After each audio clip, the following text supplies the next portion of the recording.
Peoples of the universe, please attend carefully. The message that follows is vital to the future of you all.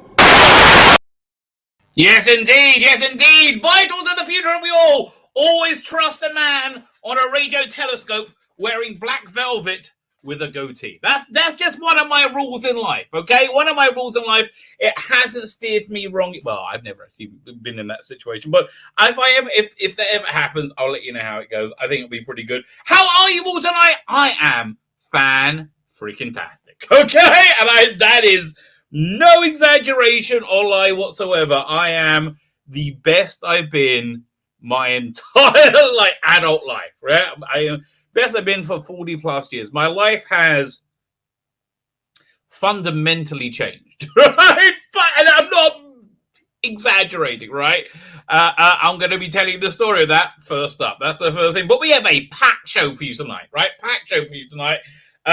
Look, listen, I'm going to be talking about my mental health, and I think it's pretty darn good, right? However, when we go over Star Trek Discovery, we may have a mass insanity moment. Our minds may just snap. Star Trek Discovery is just so unbelievably bad. Your brain cannot comprehend that it's like when you, and it's always so bad. I mean, it's always so bad. I mean, okay, it's kind of like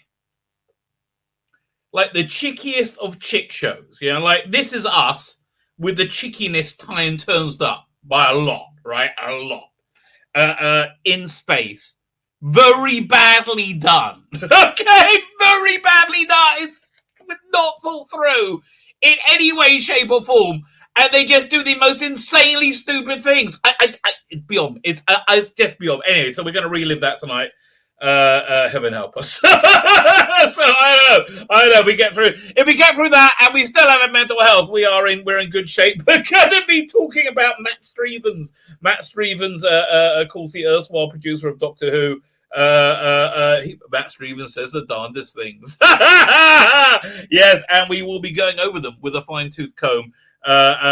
Maybe. We might have a giggle. That might happen. That might go down. And then I got a whole bunch of Doctor Who news stuff. I'm not sure we're going to get it all in, right? I'm not sure we're going to get it all in.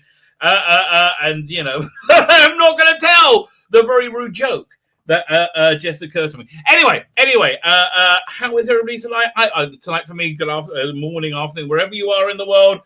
I am fantastic, right? I am absolutely fantastic. I've had a very strange experience. I think it's fair to say I have a very strange experience. I'm going to a shrink on Thursday to tell this experience. So I figure I'm going to tell him. It's weird. I'm coming to you and I'm well. And I'm just going to, it would have been a much better idea to come to you like a week and a half ago when I was very sick. Oh, my God. Honestly, I think I'm the only person who could have talked me down. Even though it wasn't me. Hey. I'll tell you how it ended, and then we'll go back to how it began. Okay, I'll tell you how it ended. So let me set up. I'm not going to go into the ancient history of it, right? This is, if you've been following my channel, there's something I've been obsessed about. Wait 1 second. Here's what's good to have one of these things, a keeper. I noticed the camera's a little bit dirty, so I'm going to give it a little clean. There you go. Now, if you're more Mizrahi, if you're Dati Lumi, a lot of times you wear the knitted ones, the ones that people are crocheting, and you have a little pin. Those pins, man, you can use for everything, okay? I've seen people MacGyver the hell out of them with those pins. Anyway, I digress. Here's how it ended, right? So there was this community thing, right? And I was very upset by it, but because of that, I was having a mental breakdown. I know with crystal clarity, I was having an actual genuine mental breakdown like a week and a half ago, right? I really was, and it's so weird to think about it because I can remember it, but I can't relate to it. It's so foreign to me now, and it's getting more foreign every day. That's why I wanted to talk about it tonight, because I want to talk about it. Well, I still have the memory of it, right? But it changes really quickly. There's a concept in Judaism called Geula, redemption. It's a Geula comes when it comes very, very quickly. Like it's on the blink of an eye, right? The world turns quickly. That's how it was for me, right? That's how I experienced, because I was in the middle of a mental breakdown, and it had been going on, increasing in intensity for months and years, right? 18 months, 2 years. I'm not sure when it started. I have a rough idea, right? But I'd become delusional, sort of, right? I had the things I was seeing was real, but I magnified things out of all proportion and warped it, and it like ate away at me and made me. It made me come to delusional conclusions, which was, and I was pissing people off. Oh my god, I know that's one of the things that turned me around. I was pissing people off left, right, and center, because I was going out my mind with rage about this thing, right? And I was like, I couldn't work out why the world was upside down, right? And I looked at, I thought everybody's religious practice, not everyone, most people's religious practice were really very, very insincere. I was looking at people in a very negative light, right? Which was delusional. And here's the thing, though. I wasn't doing it and feeling good about it. I was feeling terrible. I hated it, right? I hated it. It was tearing me apart, right? So, anyway, I had pissed a bunch of people off, right? A bunch of people off. People very close to me, right? Who didn't know what was going on with me, right? Very close to me. My wife, I had no idea how much now I can see it. I think, oh my God, she must have suffered so much. She's actually having PTSD from it because it's ended so quickly, right? Because, man, wow. I don't know what it was like living with me. It would not have been good, right? Because for the last 2 to 3 months, I was on as I said, it was increasing with intensity. I was on this real tear, self-destructive and destructive, right? I'm being destructive to our community and being destructive to myself, right? And I had a fixation, and it wasn't real, but it felt real. Yeah. So,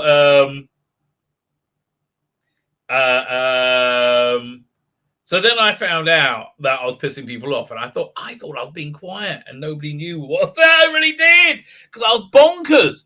This was delusional, right? I was in delusion, right?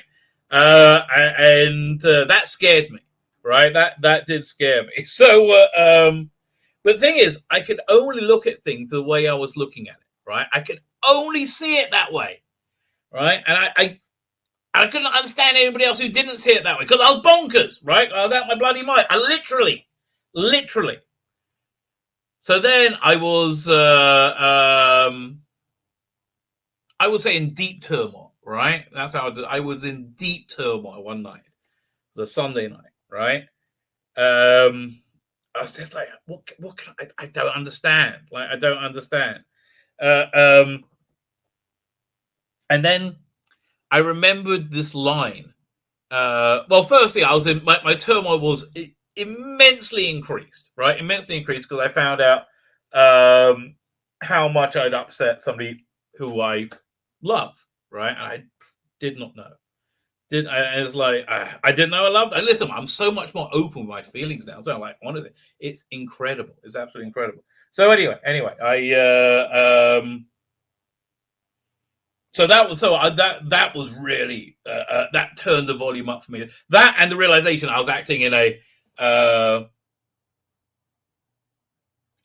way that I didn't think I was acting. Right, that really freaked me out. Right. Well, what could I do? There's only one way of looking at these things, right? There was only one way. I couldn't see any other way, right? And then I remember this line from Ricky Gervais from Afterlife, right? And that's why I love the work he does, right? Where he said, the thing about mental illness is you think you're being normal. I was like, well, yeah, that could be true. So then I thought, what if it's not the way I'm thinking about it? What if that's not real? What if that is not the way? Right? And then here's where it gets weird. Okay! Here's where it gets really weird, right? And I don't know what this was. I have a few theories, right? I sensed a presence. Like, out the corner of my eye, right? Just like it felt like a Stephen Moffat thing, right? Out the corner of your eye. And I'm telling you, I can't reiterate how much I was trapped in the past. I just couldn't. You know what it's like? I'll tell you exactly what it's like. Great analogy. Star Trek Deep Space Nine. Remember Star Trek Deep Space Nine? The very first episode in, what was it called again? I can't remember. I love Deep Space Nine, but it's weird if you watch it again, because Sisko's got hair and no beard. You're like, whoa, what's going on? It looks so weird. But it starts off with the fateful Battle of Wolf, 459, right? Where there's that huge armada of the Federation ships, and they're facing the Borg cube, and they just get destroyed. And you never saw it, right? All you saw of it when it first happened was like the spew screen came on, and you saw the guy in charge go, "That fight does not go well with the Bright," and that's all you saw, right? And then when they finally got to where that battle was, there was just these floating dead spaceships. It's like, so you never saw it. So now on Deep Space Nine, you're finally seeing it. It wasn't that impressive. Like, here's a trick to survive any Star Trek fight. Anyone, stand away from the glass panels, because they blow up, right? Why do they have those panels, right? I don't understand. Why not have like some kind of breaker that says, "Oh no, don't blow up"? Now, what is filled in those bloody? Let's just put some gel ignite in them. What? No reason. Okay, just put it. Nothing can go wrong with this. I mean, like, I don't know. Anyway. So anyway, you see the Battle of Wolf 359, 45, whatever. And his wife is killed, and I think is trapped there. He's dragged away by, what was it, a Vulcan? I can't remember. No. So anyway, the plot of it is he's where I was, right? He's totally where I was.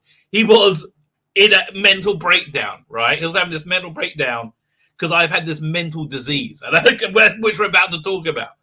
But anyway, so he was. The base of the plot is he's put in this like crappy dead end job, which he didn't really want, and it turns out to have a wormhole by it, which is like super important. And he goes into it, but there's these entities that live in there that are psychological in being, right? And he keeps taking them back to that battle where he's being dragged away from his wife, right? He's like, and why do you live here? Why do you live here, right? And he's like, because I can't go. And that was me. I couldn't leave it, right? I couldn't leave it. I'm going to explain why. It's incredible. So I got this. I sensed a presence, right? A presence at the corner of my eye, and I turned to look at it.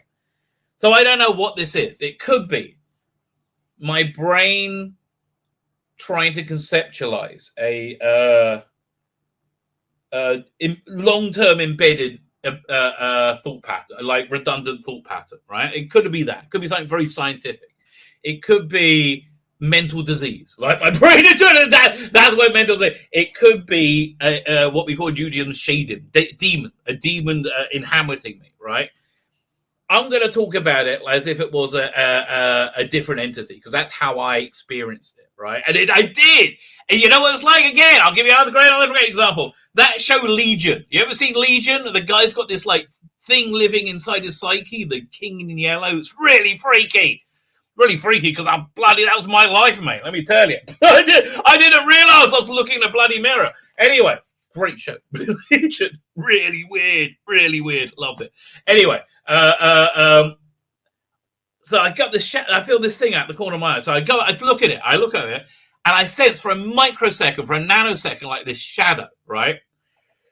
And I could see, just by asking that question, is this really the way I think? Is this really the way things are? By questioning it, it knew it couldn't survive. It was going to be sussed out. It was going to be sussed out because it was built on falsehood, right? And it just, and it imploded and it vanished, like, and then I was like, oh crap.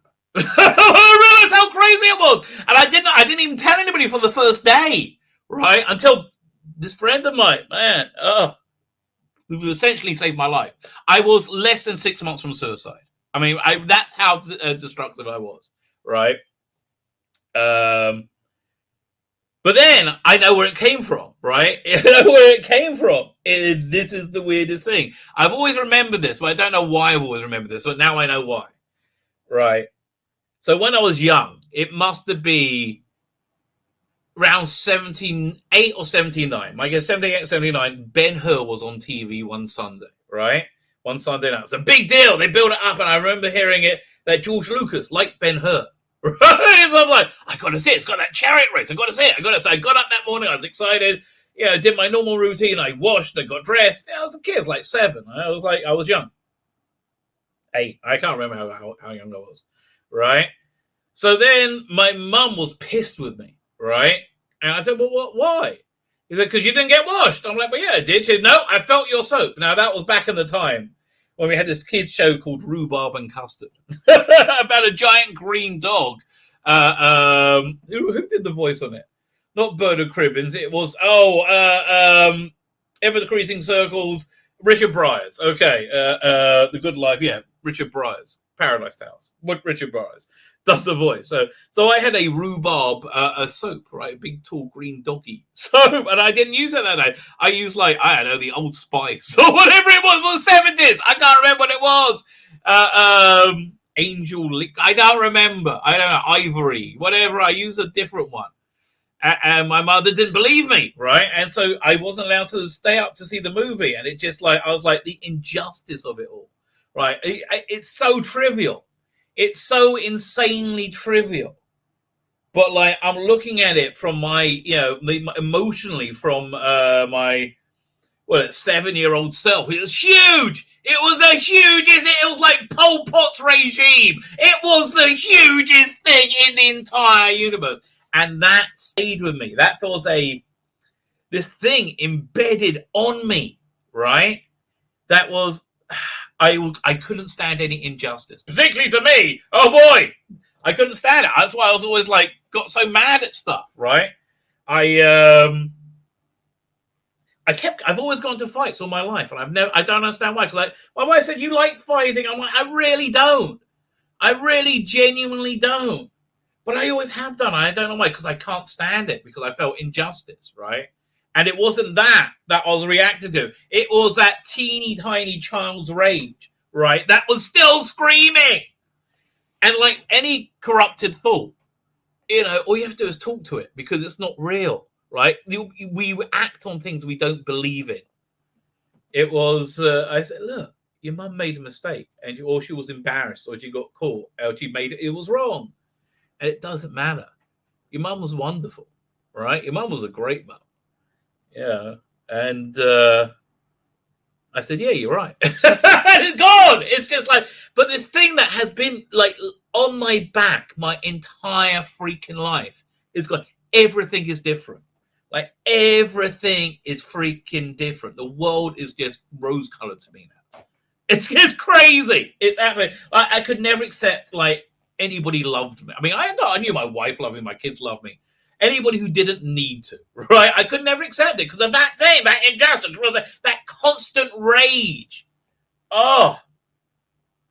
And with it gone, my life is so different and so much better.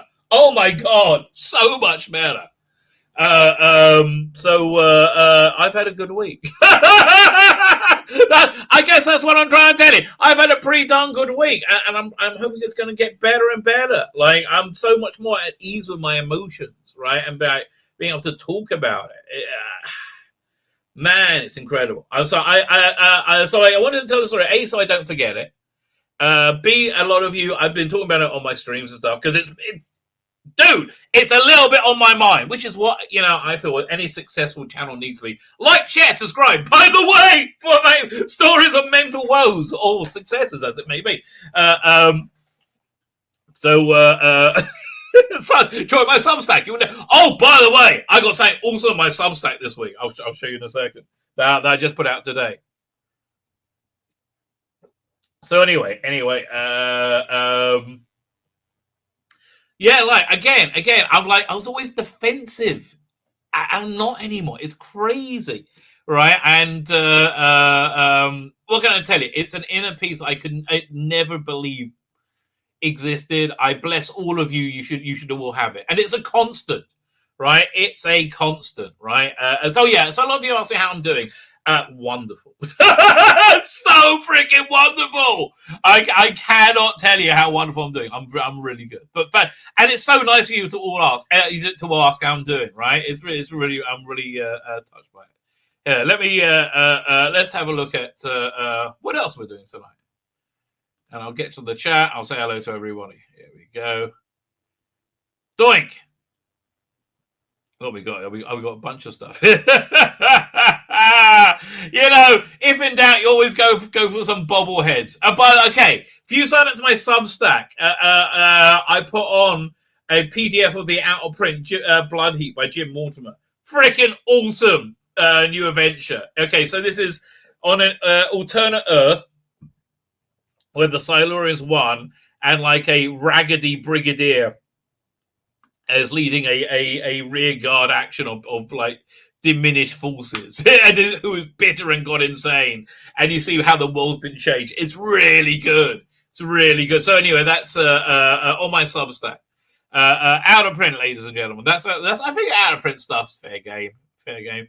Oh yeah, check this out. So finally, Dominic Racho, my artist from the Imperium. We had a few tiers where people got sketch cards, right? They weren't expensive as well, and these are freaking incredible. So somebody asked for a Kira, what's her name? Mandalorian, whatever her name is, Bo-Katan, right? Is it Bo-Katan? I can't remember. I just said Kira Thrace, and I realized that's Battlestar Galactica. That was pretty darn cool, right? Look at that. That was like $45. It was really good. Got a really well. So next, I wanted an Ed Straker. Down. Yes, bit Straker action. I do like. He's got his stalwart there. That feels very UFO to me. And of course, finally, Emma Pill. I love his take on Emma Pill. Right? It is well, obviously, it's very easy on the eye, but he's got that kind of like he's sexualized her more than she was, but he's got that kind of like bouncy exterior personality, right? And I think he really nailed that, as I'm sure we would all like to. Here's what we got coming off my channel. We have what's up tomorrow? Oh, this one, Matt Stevens once again. Current Doctor Who producer now amazed they didn't call Doctor Who forever. Yeah, he actually said that because he's a twat. I mean, really, what an idiot! What is wrong with you, dingaling? Meanwhile, in 2017, I just can't wait till I see how much everybody loves their stunning and bravery and bits of Doctor Who. Yes. If I finish listening to this set, I'll freaking do a review. Still only 2 episodes in. What can I tell you? I got my head was turned by this, which I thought was very good. That review is coming out tomorrow. Although one story I had a big problem with, the other 2 stories are great. Love the Brigadier. I mean, John Coltrane's Brigadier is perfect. It's just a good, really, really organic 9th Doctor story, season finale, right? It's got that, like, Eccleston workers' rights, exploitationist, anti-exploitationist agenda, working classness of it, right? It's really part of it with Cybermen, and it intertwined into it. It's just really good. I like a lot. And then, man, this is how my life has changed, right? Firstly, I haven't been eating that well, and I've lost weight, right? I'm just like, I don't know how. I'm trying to get back on track. Right, because I don't have that much latitude. But yeah, secondly, my productivity is way up. I just recorded a video for freaking Friday, okay? Media wakes up from their current day insanity and sees the devastating remains of Star Trek and Doctor Who. Yes, they do. So I like this little reinvention of Angry Jody Bear, like, what just happened?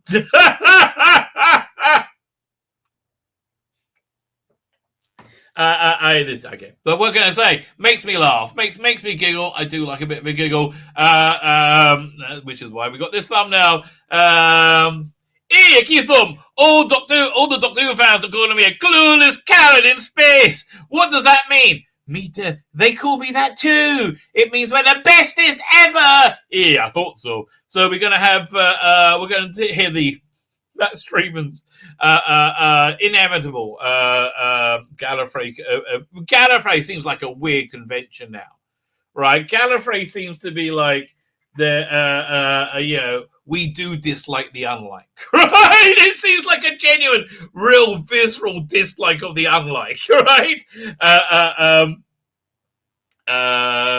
So they it was it they got me to do it because we're the best as ever. Fine, I got read the wrong thing. Star Trek Discovery worse than a trip to the Agonizer. It really is.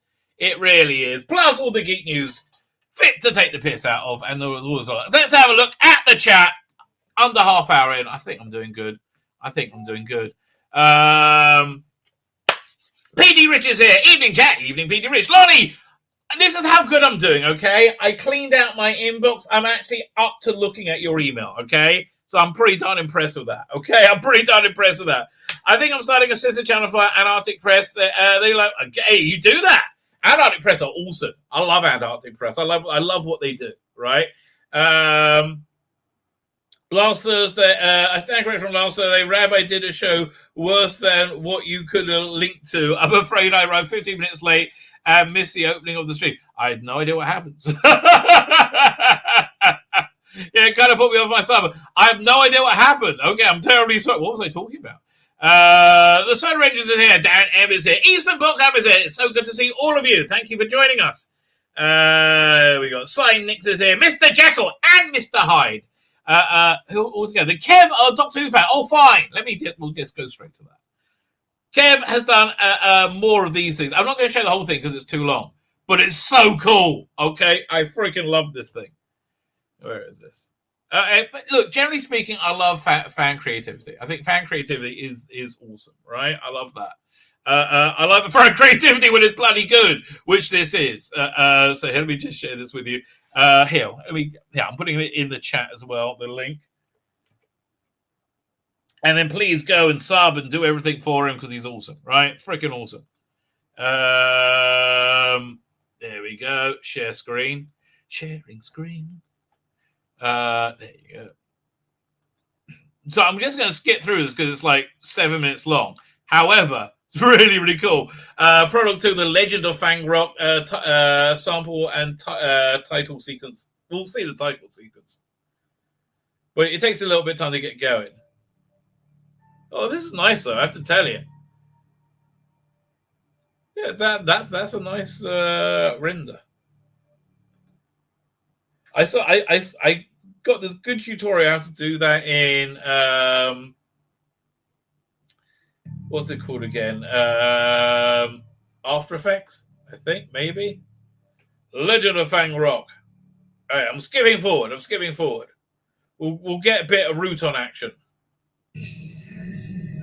which I do think is very cool. I like this.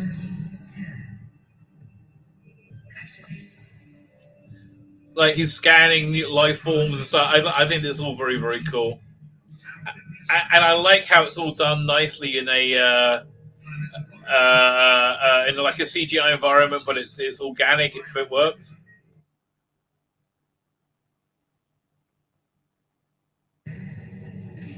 I haven't seen this bit yet. This is pretty cool. Okay. They're in a dark spaceship. I love this stuff, man.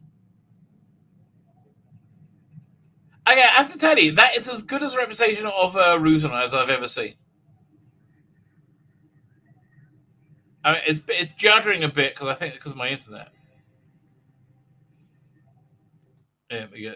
Zoom forward. There you go. Interestingly enough, there's they're working on a classic series Blu-ray set.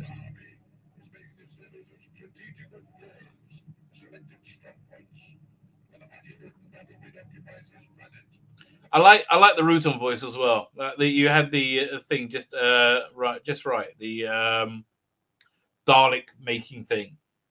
Hang on. Wizzy Will from the world of Doctor Who. Like this is all. This isn't a render. This is footage, right? This is footage. But it's lovely. From an Idea by Robert Holmes.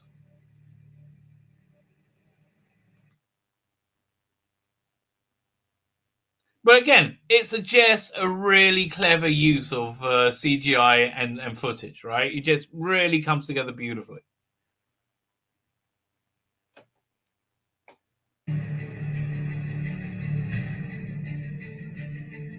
Yeah, I like it. All this just screams horror Fang Rock, and I love horror Fang Rock.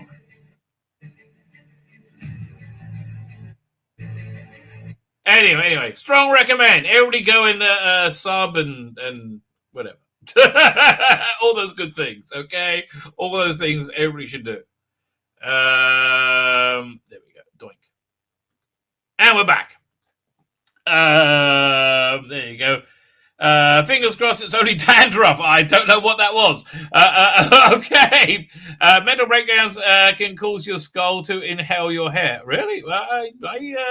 It went on for quite a while, though. Tzvi Lebetkin quoting Hattori Hanzo, Quentin Tarantino, revenge is never a straight line. It's a forest, and it's like a forest. It's easy to lose your way, to get lost, to forget where you came in. Yeah. Absolutely. I do agree. Oi oi, says Problem Big. Oi vey. Sorry, Dev, Kev, Doctor Who fan man, who made that video before. I don't think I even said your name, but it's very, very good. I like it a lot. Dippy Strawbridge, how you doing? Shalom, says Stephen Amro. Did you think last year when Rabbi said, "Oh no, I still believe the end of days is here"? Right? That's the thing. I think I had a mental breakdown, but not about that. I still genuinely think that the end of days are pretty much it. In fact, I listened to a class today by a rabbi called Rabbi Kessin, who I like a lot. He's very much into this sort of stuff. So he quoted this thing called the Zohar, which is a book of Jewish mysticism.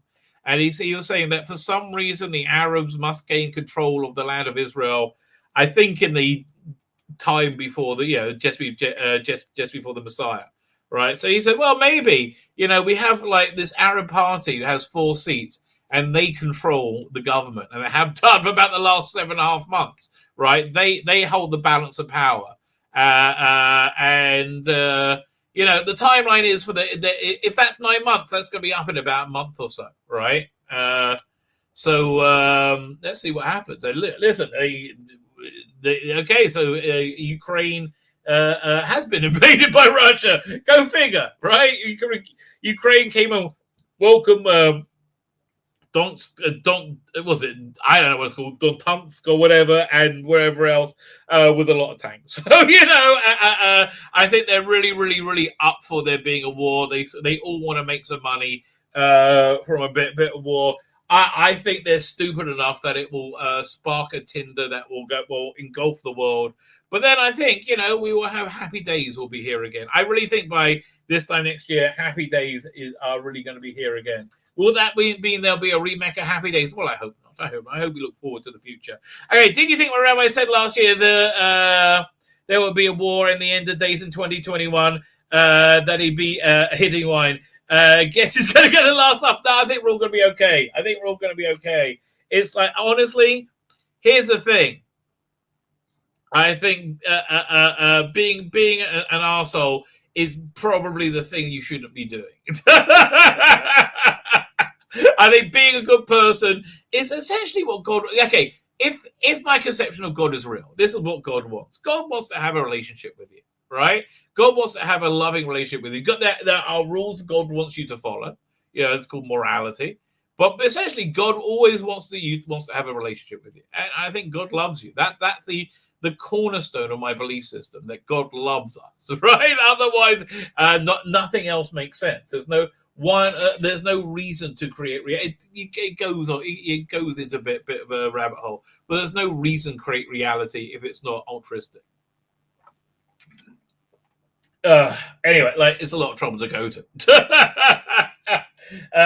Anyway, so that's why I think ultimately everything's going to be okay. My best advice to everybody is, firstly, be nice to everybody. It's always good advice. If you have a quote about it, always try and be nice, but never fail to be kind. Fantastic line. Well, I love the Capaldi Doctor. And also, I listen, I can't guarantee it, but I think the good Lord may look upon you fondly if you do subscribe to my Substack. Especially the paid one. Well, my blessings will rain down upon you, and the special ones to the paid people. Listen, have you ever been to a Jewish hospital? You can't see the wall for all the plaques.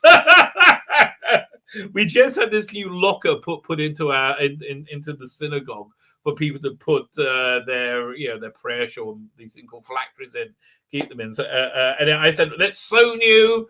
It's before the plaques." The plaques are everything in any Jewish institution. I was born a Catholic, but no more about the Jewish faith than what I was brought up to follow. Well, listen, if it's from me spouting off, I apologize. Tzvi Lebetkin, yeah, sometimes winning a battle can just be as bad as losing one. That's absolutely true. Well, I haven't even got into it yet. It's only 7:07. CK Charlie Jackson's here. How you doing? Hello. Glad to catch a live stream on Tuesday. Awareness of an issue of hardship, step to recovery. The first one. So that's the thing. My recovery was instant-freaking-taneous. It was so quick, right? It was so insanely quick. That's really what's freaking me out. That's basically why I'm seeing the shrink on Thursday, right? If I could have done it already, I just want to get all this over, right? And let's get on with life, right? Did you sense the prison the full story? I really did. I really freaking did, right? And it was a foreign presence, and it was like the episode of Turn Left, right? When the Donna's got that like beetle on her back, and it was that. It was so. Man, that's really how I perceived it, right? It's genuinely how I perceived it. Gareth Morgan is here. How you doing? Emissary, there you go, Emissary. The first thing to fly down the wormhole was a biplane bovine. It was a cow and a biplane they put together as a model. So there you go. That's from the making of the Deep Space Nine. It's the EPS conduits, Rabbi. They're prone to explode in battle. Or really, maybe they want to change them for something else. I don't know. Change something. Wolf 258 was a close shave also. You don't want to go there, mate. Smells of fish. Disaster area. How you doing, sir? I remember seeing the time saying and telling that you keep bringing us back here. Yeah, exactly. Sounds like a judging complex. Yes, absolutely. Young spoke of memories and emotions that he's about Kaimer and behaviors attached, not like a demon from a religion, but a knit of behavior and attitudes and memories. And it does implode like a pimple. That's it. That's what it was, man. In that case, Young may not have been the dummy that he seemed. Oh, we're up to Ruben and Casa. The yellow, green, and red felt tip pens at RNC. Yeah, exactly. Chris Solar is here. How you doing? Colin Archer. How you doing? Oh, I was going to get in contact today. I was thinking, should we do something about Foundation? It's so off my radar, right? I just so don't care about it anymore. But I don't know. It's worth thinking about. Ruben Castro, that was a weird show. Yes, it was, wasn't it? And it's anchored memories and visual images, according to Jung. So here's the thing. So now you know what the thing is. I felt that a injustice was being done, so I intervened because that's what I'm programmed to do because of this thing, right? That's how this all started. And then I felt injustice being done to me, and it just cycled and cycled and cycled. It kept getting worse and worse and worse, right? But it was just supercharged. But that's exactly what it was. It's because I couldn't stand injustice, right? Especially to me. It warped my reality, man. I mean, I'm glad it happened now because I'm free of it, not just the breakdown, but the illness behind it, right? Dinosaur says, we love you, Rabbi. Well, I love you too. Thank you very much. It's very sweet of you to say. But Rabbi, we love you. Click that. It really is. Here's the thing. It's the corrupted thoughts make you believe things you don't believe, right? If you're doing a behavior that you don't want to be doing, right? And then you feel compelled to do. If you, I didn't think to do this because it wouldn't work. If you just talk to yourself and come up with an like automated reaction, right? You get the answer. Like, I didn't like asking people networking for jobs, right? I was embarrassed about it, right? And so I asked myself, so what's wrong about that? What's wrong with networking for a job? He said, well, you should. Then the answer basically came down to say, well, if you can support yourself, you'll be able to do it. And I was like, but that's stupid. Networking is part of supporting yourself. I'm a freelancer. That's what you do, right? And it dissolved that. And I was working on a behavior that I didn't believe, right? Just ask yourself, and you get there and be open to answering, right? And man, you get real answers. Fighting is not good, but if you fight, you must win. Well, I'm not sure. I never seen this video. I am very happy. Yeah, I really am. It's really, really good. Tzvi stuff's like that'll make me super happy. Mechanical says love sometimes, says Eastland. You had something that was a mental nit that got massaged out. I wouldn't call it a brain. Oh man, I was 6 months. I was like on my way to suicide. I'm not even joking. My behavior was being so destructive, it will cause a response that would lead to my suicide directly. Like I know that's going to happen, right? I know it's going to happen. Kara's face is being rebuked from orbit, says Robert Payne. They do like a bit of rebuke, don't they? Oh man, you're all being so nice. You're putting the hearts in. Stuart Bevan says, "I know, passed away." That's something we're going to look at. Man, listen, David Enke, thank you so much. You're all being like, super nice. Oh my God, see, like a week or so ago, like, I wouldn't be able to deal with this, right?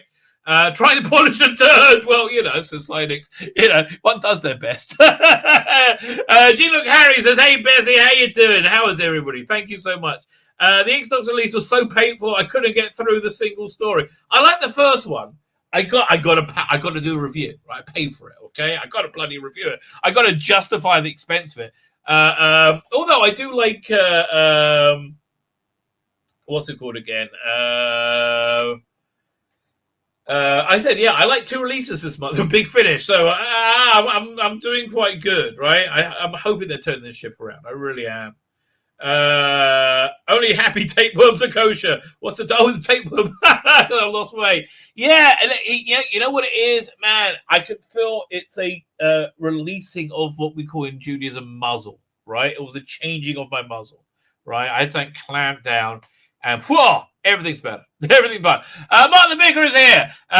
He says that the Starship Discovery model should have had tampons as engines with strings hanging out. Yes. And now I'm going to feel gypped every time that I see it. And it's not that, right?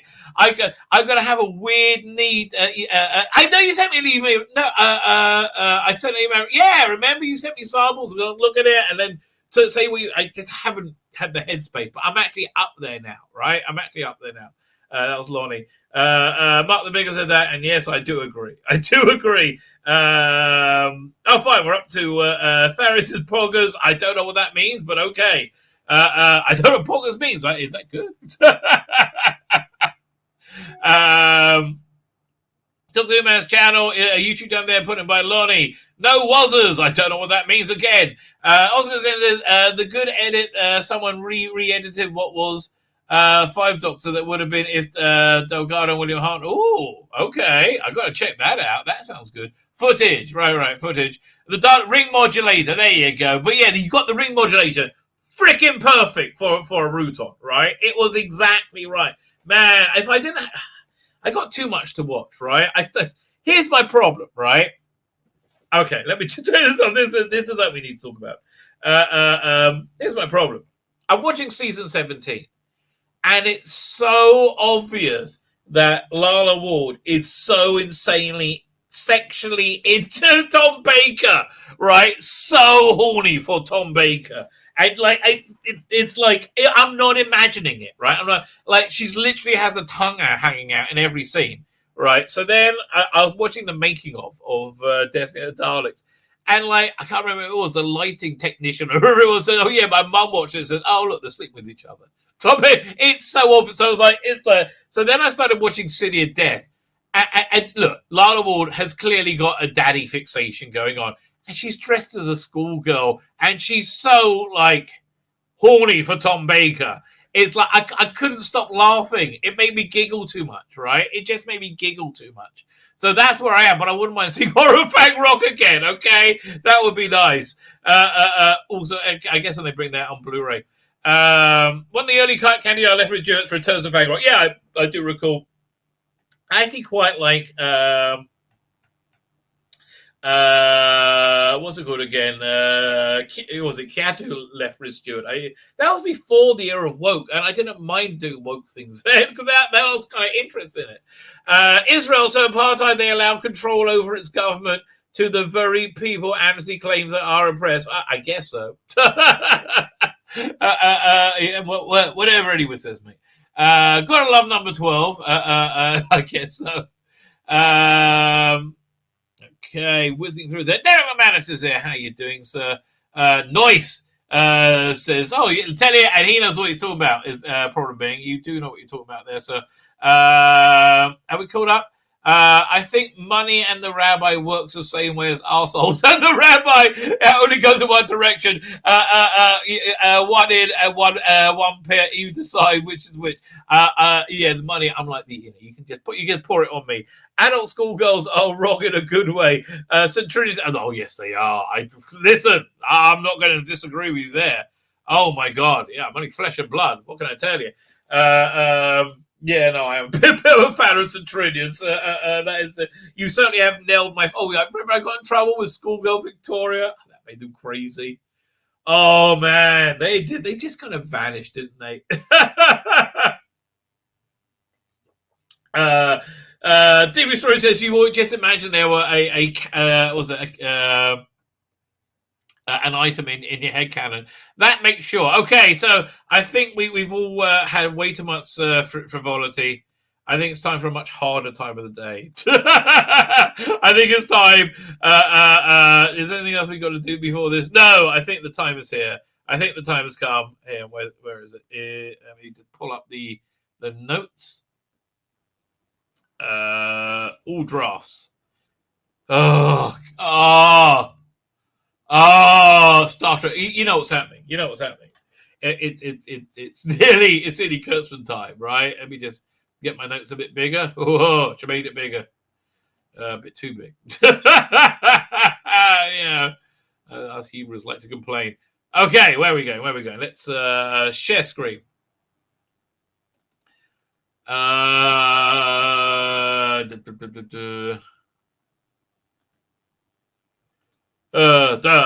Trekking across the universe, always going forward. We can't find reverse. Reverse is Star Trek Discovery. Star Trek Discovery is only reverse. Oh, odd. So, yeah, it starts off there in space, the final frontier, and it's they're in a little pocket. They zoom into I don't know. It looks like they're in a spaghetti bolognese, okay? They look like they're in a spaghetti and meatballs. That's really what it looks like they're in. And they artfully pan up from their very, very polished floor. And they're making the weapon, okay? They're making the weapon. He's like, I'm making the weapon. And it turns out the dildo-shaped unobtainium, whatever it's called, that they had to get last week, was just the bottle. That's really it. It was just a bottle, right? And they say they got enough for tons. It's more than enough. Well, then later on the episode, they talk about only having one. Like only enough for one. Well, why not make more then if you got more than enough? Then they got the weapon made, and he's like, yeah, I'm broody. Oh, I'm very, very broody. Also broody. Is resting bitch face, the Captain Burnham. Let me see. Then Suru comes in. Hi, I'm Suru. I'm a walking pussy. That's what I am. And Booker sent her a message. She wants to show Saru, right? So here. So here's this message, and the message is that he's going to do it. Yeah, you can't stop me. Sorry. So we got to go after him, and that's the message. Bye. I love you. Bye. Right. Okay, so it just fell down the stairs, like clattering down. That was just the quality. I tell you, why the Hillary Clinton pantsuit? Why do you think that looks flattering? It makes her look terrible, right? I mean, the only person who looks like normal in it is Saru, who's 9 feet tall. So they don't just go after him. Lots and lots of crying in space. Oh, we got to cry in space. So then you go and see Admiral Pussy. And said, "Oh, Pussy." He says, "I know." And he says, "But you know, I may be a pussy, but you are the bestest ever. But needs an officer to step in case she's emotionally compromised in a hunt for Booker." He's like, "Yeah, what are you talking about, Willis?" He says, no, it got to happen. He's like, "I'm really not for it. It's my ship. No." And we're going to see the most relentlessly unprofessional behavior from Burnham, the bestest ever. Like, why is she the bestest ever and also the most insanely unprofessional? It's like, okay, what you would have to do? Yeah, well, we're going to have somebody there to keep you in check, but it's my ship. Well, it's my ship. No, Starfleet ship. You got to do it. And here it is, the person who's going to keep you in check, and it's a friend because it's a girl. A girl. Oh, because all girls are friends in space because they're stunning and brave and allies and brave and stunning in space. If that's Star Trek nowadays. And she says, "Hi, how are you, girlfriend?" "Oh, I'm good. I'm Starfleet security now." I'm like, who the hell is she? Wasn't she the chick from Enterprise? And I looked it up, and yes, she was. So I just assumed, did she get trapped on Discovery when it was sucked over into the future? Okay, and she had the breathy things on, so I think she got a new one. "Oh, girlfriend, let's hug! Oh, Star Trek! Yay! It's Star Trek! We're gonna hug!" And I'm a big pussy. "Yes, I am, but she's gonna be in charge of taking Book if you're compromised. I'll be really good and nice. We're girlfriends. Oh, we're all girlfriends." And they chit chat about life and nothing. There's nothing. Look. This is how much like fluff there is. It's all this. Most of the episode is there's chit chat. Oh, look, I got these things now. Chat, girly chat. Well, it's okay. You know what this is like? Listening to your wife and her friends talk. This is what it's like, okay? God bless them. Not for me. And then, yeah, we're just stunning and brave and make faces. And then, okay, thank God it's over. That scene's over. Then we have Saru in his garden. And he calls up the president of Vulcan. Okay, the president of Vulcan.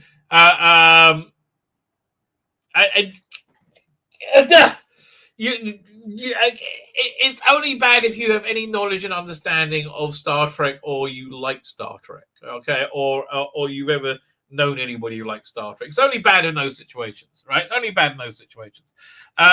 So he's worried about his mission for Book, and he can't calm his mind. He wants to know if she'll meditate with her. He says, "Oh yeah, meditate. Oh, I'll super meditate. I'll meditate. You two, you're completely satisfied, darling. Oh, but I'm only a hologram. Oh, but I'm glad you meditate." So they say, "Why don't we sit down and we'll meditate?" Meditating. Let's touch each other, meditating way. And she's like, "Oh, I'm the president of Vulcan, you know. I'm actually the president of the freaking planet. I'm not like Biden. I'm the president of the mother. I'm the president of the planet. And I'm sitting here with hologram playing handsy with you, Mr. Saru.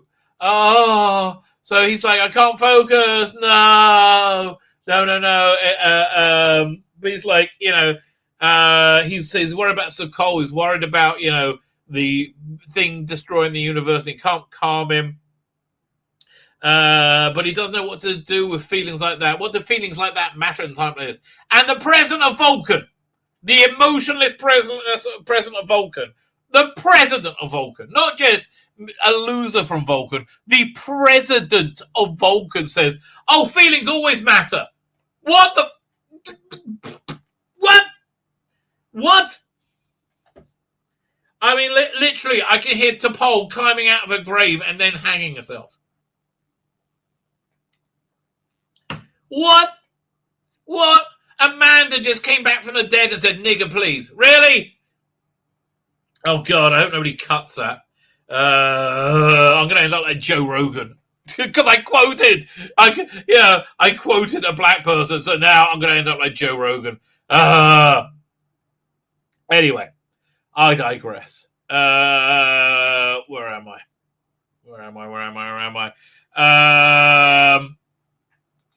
Feelings always matter. I'm sorry, my brain was melted because it said that for 1 minute I thought the president of Vulcan said feelings always matter. Did you what? Yes, that's what happened. Feelings always matter. So she says, you know what we should do? We should have dinner together. We should have a long, slow, hard dinner together. Oh, I look forward. And this is actually what happened. He's like, oh, I don't know what to do.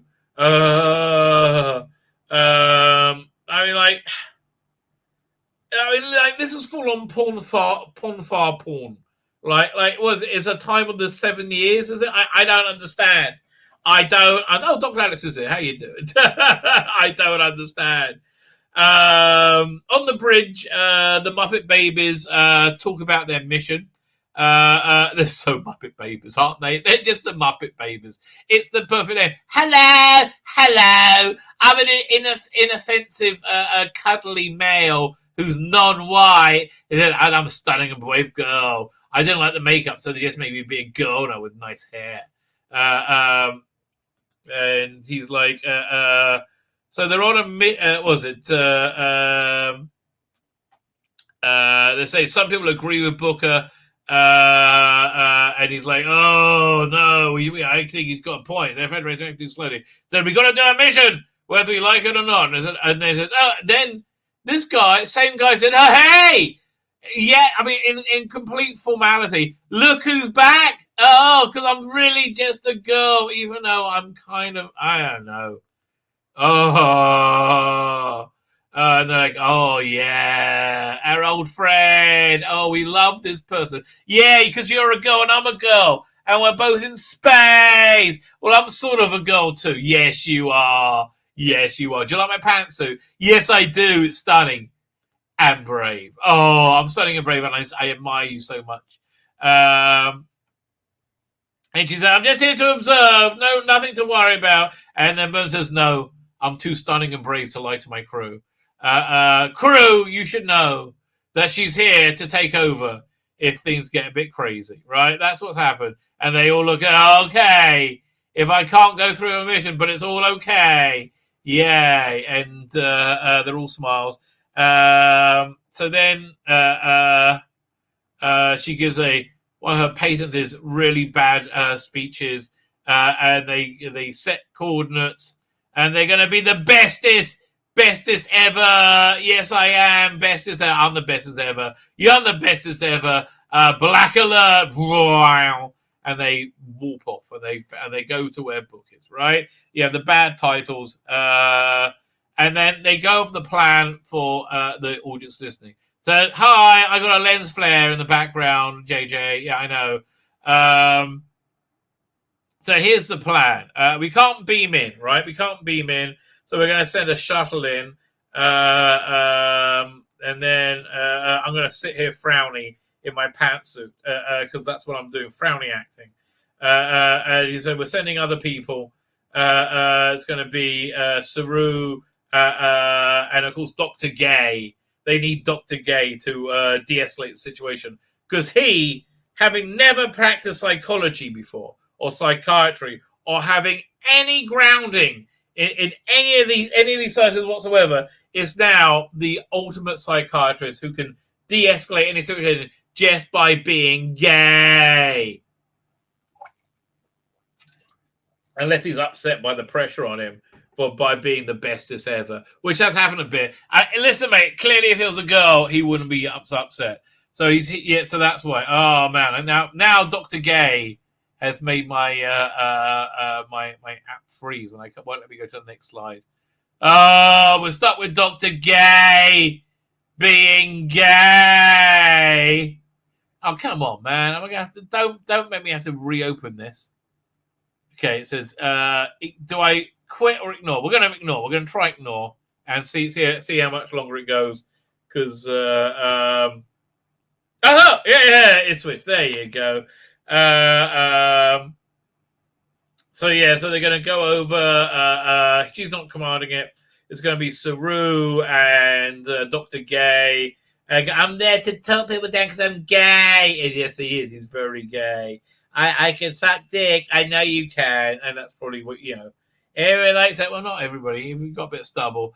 And I love her, look how stunning and brave look that she's got. That, captainy, I'm so brilliant and competent look. It's Frozen again. Maron, come on. Don't be Frozen. Oh, I don't know which... It's making us spend longer on it than any human need to, right? I think fine. Why don't we go to the next scene? Oh, here we go. But yeah, no, I hate this pose. Why do I think this is? And this is her being. I'm just so stunning, and I'm just so wise and wonderful. Yes, you are. I'm wise and wonderful, and you're a stunning, brave girl. Yeah, stunning, brave. So anyway, Shuttlecraft flies off because they can't beam in because the bookship is just invulnerable and the bestest ever for some reason, right? Even though it looks like a shuttlecraft and Burnham lived on it for a year, but they keep having this fake backstory and it's just so unconvincing, right? So relentlessly unconvincing. I'm going to close down the bloody app and try to open it again if this... Yeah. Yeah, I think... No. So anyway, if next time it crashes, we're doing. Watch it. I bet if I do this, it might make it better. That way, it can load up more. Right? I'll do this. Make it bigger. Yeah, there you go. Yeah, you could. So anyway, on the shuttlecraft, the Muppet Baby. Well, the Asian Muppet Baby takes Book aside, while the other one says, "Yeah, the Federation says slow." He says, "Oh, but he's a terrorist. So he's got it coming." And Dr. Gay says, "No, be calm, because I'm gay." Right? He's like, "Thank you, Mr. Dr. Gay. Thank you, because I'm gay." And they go, "Yes, we got to be professional, right? We got to be a professional." So they these shuttles are garbage. I hate everything about this show, right? And how are you going there? Says Dr. Gay's still gay. His gayness saved us. Thank God for the gays. Yeah, his gayness. And they said, okay, we're going to dock with Bookship. We're not going to even do a real effect shot. Okay, we're just doing this mock-up for no apparent reason. Why not effect shot? Because they don't have the budget, obviously. Said, okay, let's dock with the ship. Oh, but I'm going to do a frowny face. Okay, we're docking. And then all of a sudden, lots of alarms go off. And then everybody freaks out. I'm literally, it was like, oh my God, I don't know, oh no, it's so, everyone's running around scared. They're like, how's this happening? What's going on? And there's this security system that Tarka put in, which without telling Booker has trapped the shuttle. He's like, you put it in without telling me? You're a naughty boy. He said, yeah, but it's only supposed to, intruder alert. And we're going through pirate country. I figured we should have something. But it's crashing the ship. And he's like, well, what? Pull away, abort. Let me look at the panic on this woman's face, right? Like, darling, it's like you're the captain, and you're pissing yourself the first time. It's like, oh no! You know what it's like? Remember Airplane, where no one calls him panic, and he does, and it was like, right, it's like that. Matthew Burrows is here. How you doing? So it's like, abort the mission. We can't. They can't disengage. We don't know what to do. We're Muppet babies. He's like, well, I can't turn it off. I don't have time. He said, it's blowing up, and we're all gonna die.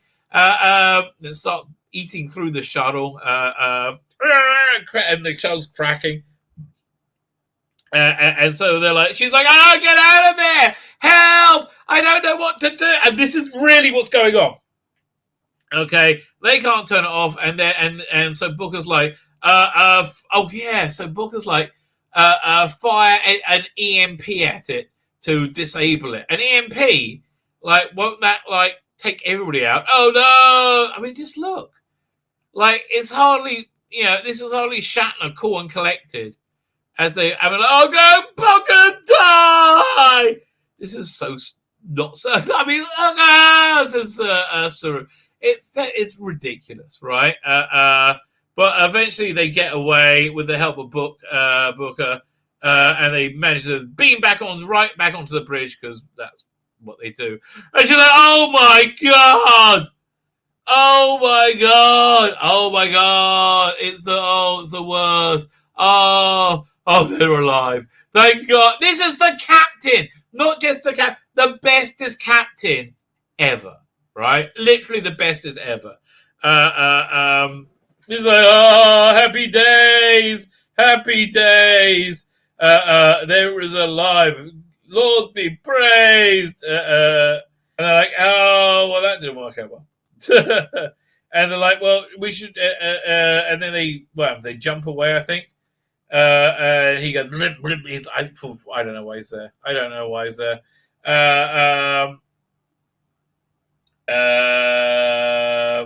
Fine. So they're trying to fight. They jump to the DMA because that's where they know he's going to be, right? So Black Alert's over there, and she's like, "I have to see you, Captain, in private." I said, "Okay, we're going. That's where we're going." And then ineffectual shouting. I don't know. We got to find him. So yeah, she's like, I really like what, like what is she like? There's so much I don't understand.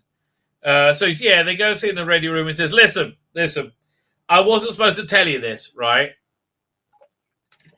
But if the mission failed, we have a way of taking out Booker's ship. Now, again, why is this little ship that can dock inside Discovery so powerful that like it can't be defeated, right? It can't be taken out, can't do it.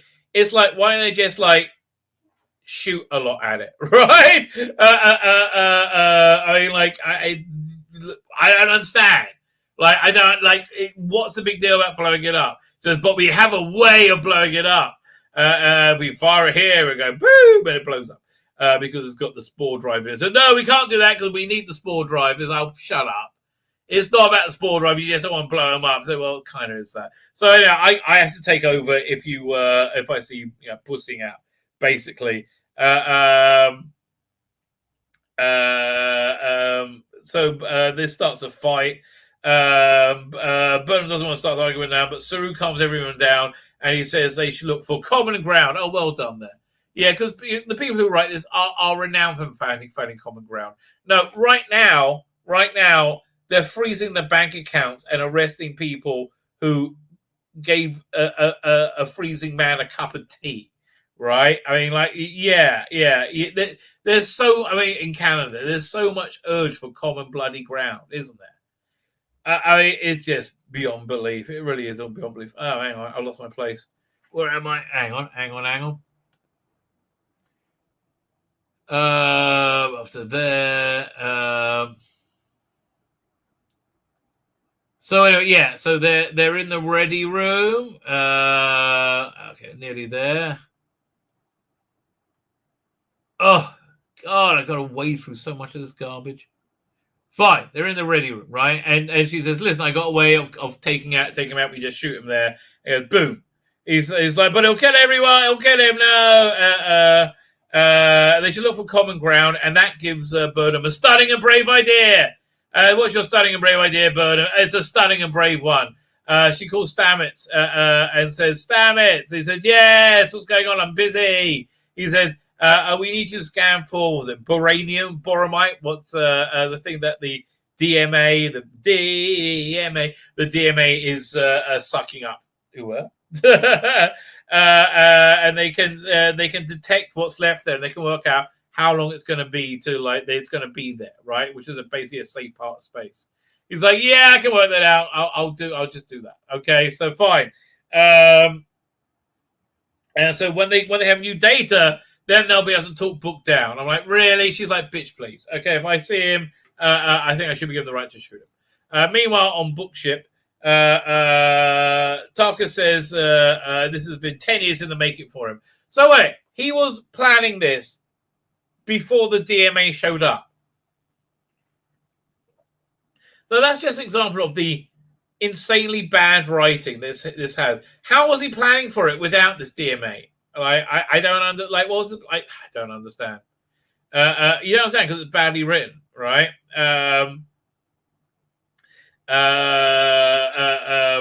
So then what's going on is so we got to end the planet. We've got to get that power source. Discovery shows up and they what they do, they try and blind each other with flares, I think, right? Yeah, she fires flares at him so he can't see. Then he tries doing something similar. This is just boring at this point, right? And they go pew pew pew at each other for a bit. Oh, Muppet Baby! And they fire him, and Tarkin wants to fire back. And she's like, I've foiled him. And he's like, not so fast. Because he gets the upper hand because he's like, what? No! And he ignites the cloud and goes, we can't see. It's so bright. And he goes, we got to go over there, voink. And they go voink, and they try and get around each other. They find the rift they need to find where it is. And they keep trying to get there, and everybody's like jumping in front, whooping in front of each other. Black Spore driving in front of each other.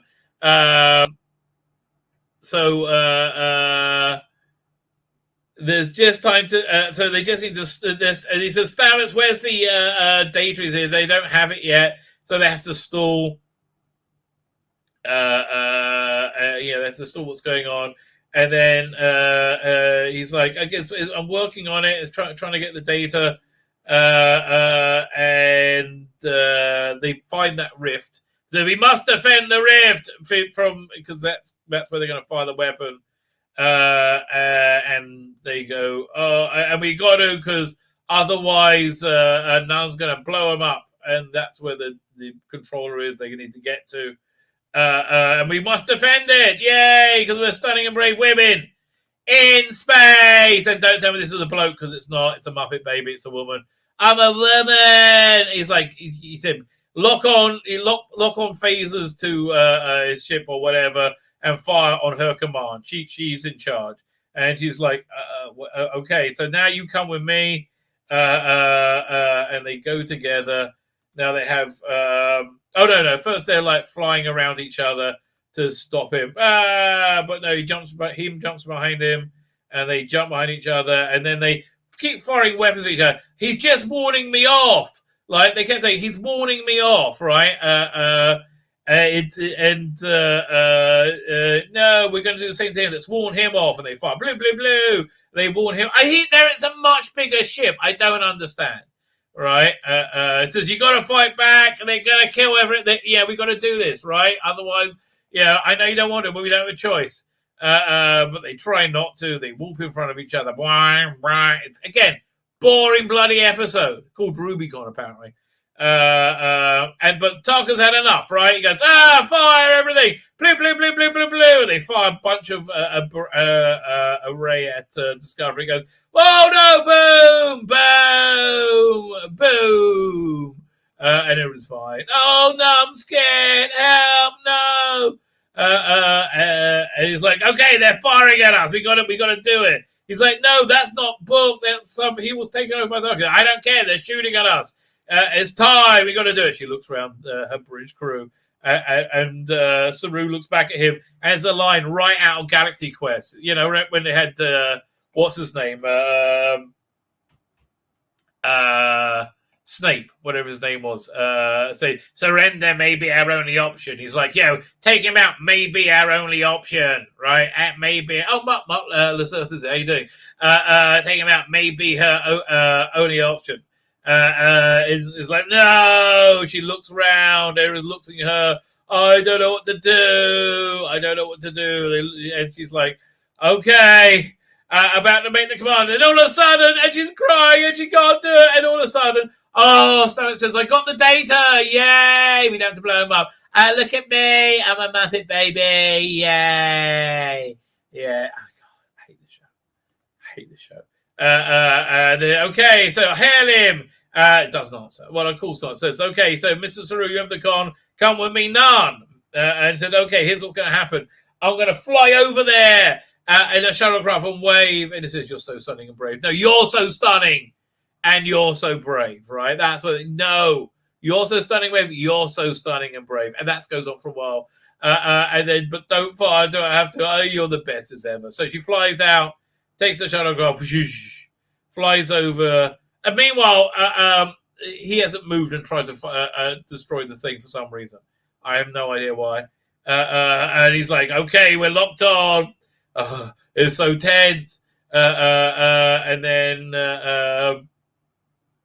it's cat and mouse. And suddenly, the shuttlecraft literally turns up. They're like, oh, hi. How are you? I love you. I love you too. You're the bestest ever. I am the bestest ever. So here's the thing. We have new data, and Tom's like, I don't like this at all. We have new data that's going to be here for a whole week and not go anywhere else. Why don't we try? Let us make first contact with it first. You come inside Discovery, and you stay with us. Is what into the brig says, no, you can walk around. It's fine. We love you. It's okay. And then if they fail, first contact fails, blow it up with your weapon. Yay! And everybody agrees. The president. And Admiral Pussy, everybody. Dog's like, no, they're lying. We can't do this. And he's like, oh, we're gonna do it. Because you fired on them and didn't let me know.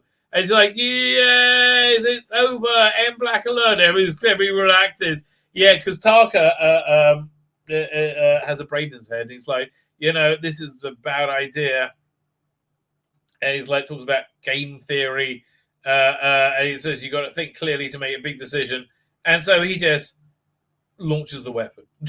Beams it over there. Just as Burnham's beaming back on the bridge, all smug with herself. Look at me. You did well. Then they go, oh, wait a minute. They've launched the weapon. Yeah, you got to get out of here. Oh, no, it's going to blow up. But they got to get out because they're going to get blown up. And he walks away and goes, boom, big boom, boom, right? And through her incredibly unprofessional behavior, Burnham has utterly failed in a mission. Not semi-failed, utterly failed, and started a war. She was terrified this was going to start a war with an unbeatable nemesis, right? From another universe, because that's how idiot children think who write this, I guess. He's like, okay, well, let's just find the energy source so I can go back to my home planet, my home universe. I've been out for 10 years. Never heard of the DMA before. And it's not there. No, I failed. I don't, this from the energy source was in the other universe. So it's all for nothing. Anyway, so back at Starfleet, she's sad. I'm sad. Come in. Have you found Book? No. Well, you were stunning and brave. You were stunning and brave. We were stunning and brave. We were stunning and brave. And that's basically how it goes on for a while, right? Yeah, I mean, they basically, yeah, we're stunning and brave. We've been stunning and brave for ages. It goes on forever. Look at, oh, you're the best. I'm the bestest. We're the bestest. Oh, you did the best. You failed totally. Me too. We both failed completely in our mission. We are absolute failures, and we're still the best as ever. Isn't that good to have no accountability? Let's hug. Yay. That's Star Trek. Women crying and having emotions in space. Meanwhile, Dr. Gay gets a visit from Sarah. I don't know what to do. What do you need? Well, I've got, the president of Vulcan wants to give me a blowjob. What? President of Vulcan? Well, that's a good news for you. No, I don't want a blowjob from president. Well, why not? Because I'm busy with the DMA. He said, oh, that's silly. No, you should let her blow you. Do you like getting blown? He's like, yeah, actually, I do. So therefore, good times. Like, I guess so. I got to go and get blown by the Vulcan president who cares a lot about feelings. Meanwhile, he's called to the bridge. Oh, yeah, what's going on? Oh, we have bad news. The ship monitoring the space just said a new DMA appeared. So they've made first contact, whether they like it or not. Ba-da-da! And that's Star Trek. That's Star Trek. And it's shit! It's shit!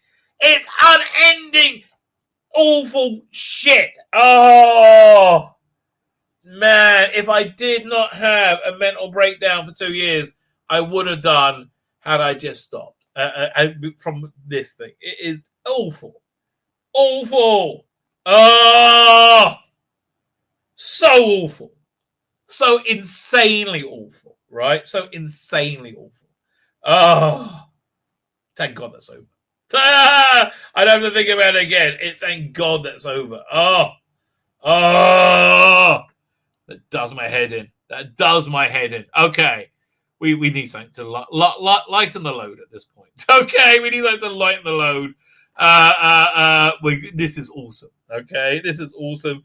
I can't believe I didn't know this story before, right?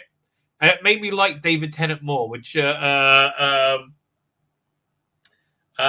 didn't dislike it, but this is a very fun little story that's very much up my alley. She cried. Here we go. Click open. We'll probably get a bit of a whizzy wheel.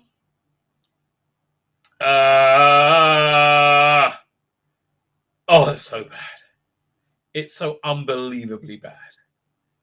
Oh, this is why we have to go for this afterwards, right?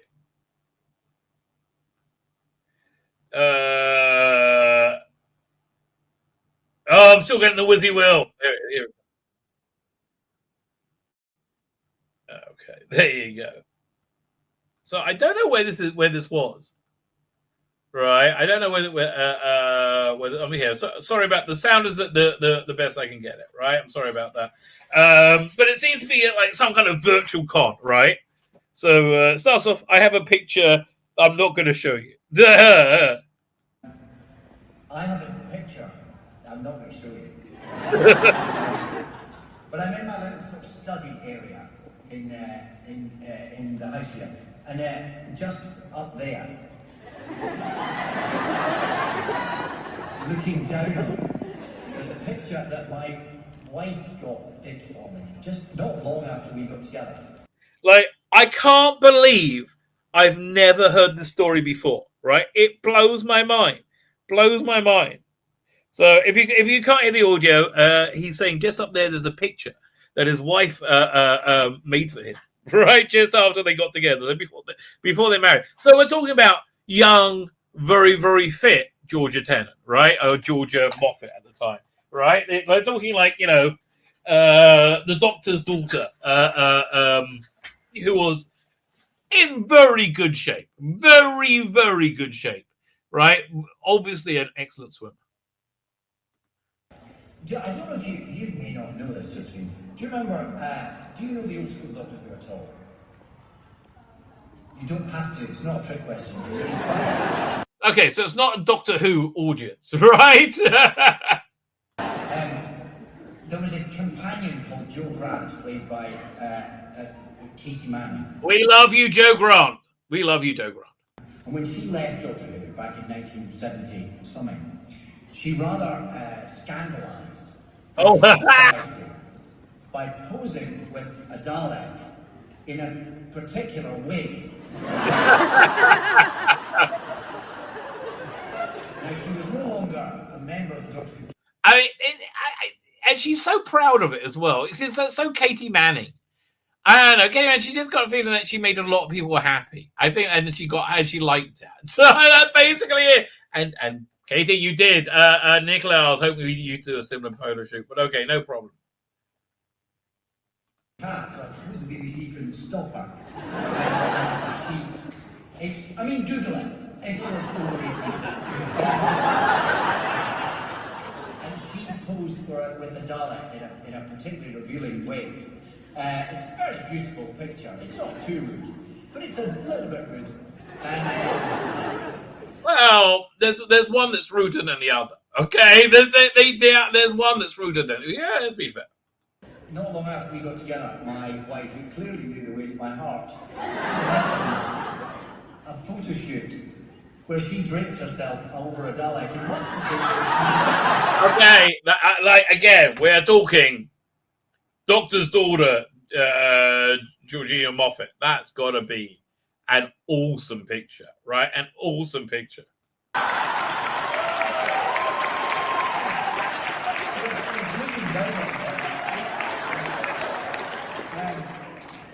I'm not sure the picture. Although she looks great. I bet she does. Yeah, listen, we needed that to come down again after Star Trek Discovery. Oh, that was awful. Where is this? Is it? Okay, fine. Because I do have a follow-up to that. Where is that follow-up? Here we go. Looking pretty good there too. I mean, listen, it looks like she knows how to. Let me see if I can make that bigger. She certainly looks like she knows how to pose with a Dalek at this point. Looks like it's a practice thing, and looking pretty darn fit, if you don't mind me saying so. Okay, you always look gorgeous. Always look gorgeous, Katie. What do you want me to tell you? Always look gorgeous. Fine. So let's go over to people just want to talk about themselves, right? That's basically, people just want to agenderize, right, about themselves. We had the sad news of the passing of Phil Bevan? Phil Bevan yesterday, from who took Joe Grant away from the Doctor. Not that he was Dr. Dr. Jones. It was they took Joe Grant away from the Doctor, right? And he was a very so Stuart Bevan. So this guy who writes for the Guardian, what a douchebag. Okay, what a douchebag. Uses it as a platform for his normal insanity. Sad to lose Stuart Devon, Professor Jones in the 73 story of the Green Death, where recklessly dumped industrial pollution by a firm in the thrall of ultra-capitalist supercomputer seeking profit above all else, leads to a giant radioactive maggots. Before Doctor Who became woke and too political. Well, no, it was political, but not woke. The difference is, it wouldn't be a supercomputer. It would have been by an evil man who would become industrialist who become president, right? It would be as subtle as a supercomputer, but you couldn't do that. You could do no allegory whatsoever, right? Yeah, that's why this is a good story. And the stuff they do there is shit. And you confuse woke and political. You think the two things are the same. No. We've had political Doctor Who through the entirety of Doctor Who. We've had woke Doctor Who for 3 and a bit seasons. Okay? In my opinion. And I think, what's the name? Moffat held back a lot, right? Held back a lot of the wokeness, right? That's what I think happened. But there is good news. Here's some good news. Chris Chapman says, who works on the Blu-rays. We're editing a 60s making of right now for Hooray. So what do you think that could be? Which season could that be? It's an intro. Here, let's have a look at the episode guide. Let's see if we can work it out. Let's go over here. Come on. Hello. Oh, I got another Wizzy. Here we go. Doctor Who episode guide. Come on, Wikipedia. Do your thing. Okay, it's thinking about it. There we go. We'll share that screen. Share screen. Which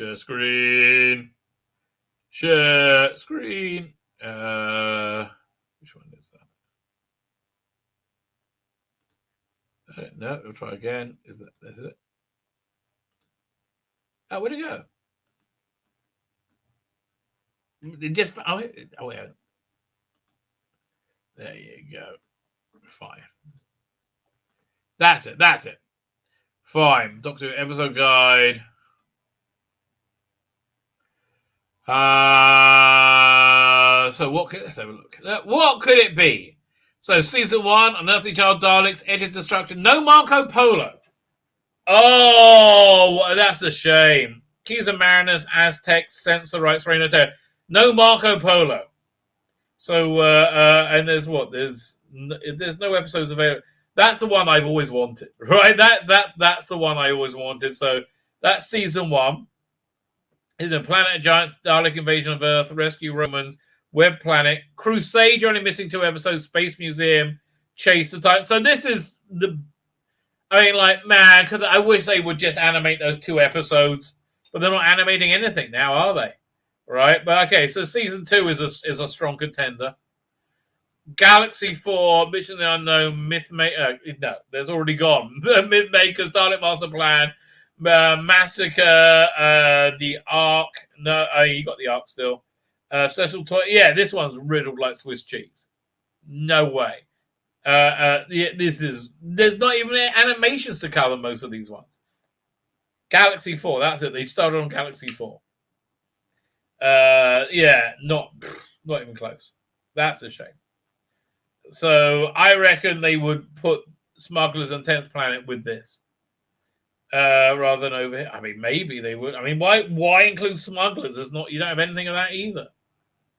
Also, Paradolix, Highlanders, missing Highlanders, Underwater Menace, Moonbase, Macro Terror, Faces. I mean, it's a good season. That's a strong season, but you're missing Highlanders. And that's one of the hard ones to recreate. And they're not doing them anyway.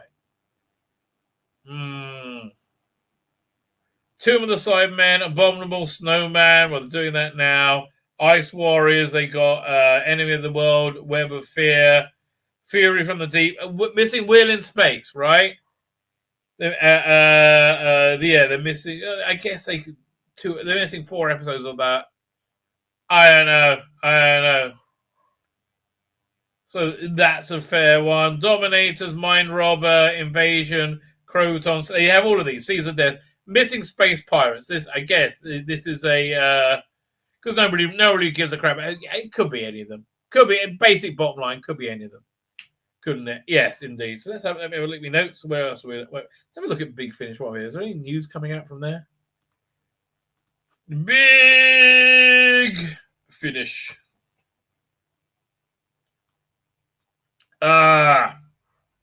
Is thinking about it. Let's go to news. Yeah, I am not getting that. What do I think about Gallifrey? The battle for Gallifrey isn't over. I stopped listening to it during Gallifrey Time War because Lala War just annoys me.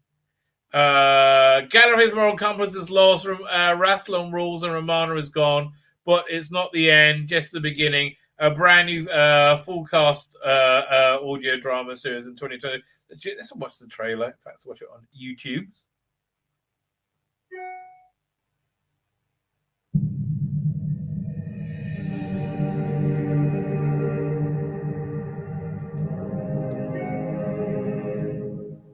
Tell you, they have really, really stepped up their trailers. I mean, they've always been good. But they've really stepped up their trailers. One sec. There we go. Gallifrey, home to the Time Lords. I was not born here, but because of my friends, I know the peace of gazing at a sky which burns the colour of ember. I know the sound of the wind running through silver branches. I mean, look, Louise Jameson's still fantastic, isn't she? I mean, like, I honestly, if it's Gallifrey without Romana, I might be on board, right? Romana, I feel I missed 3 box sets, so I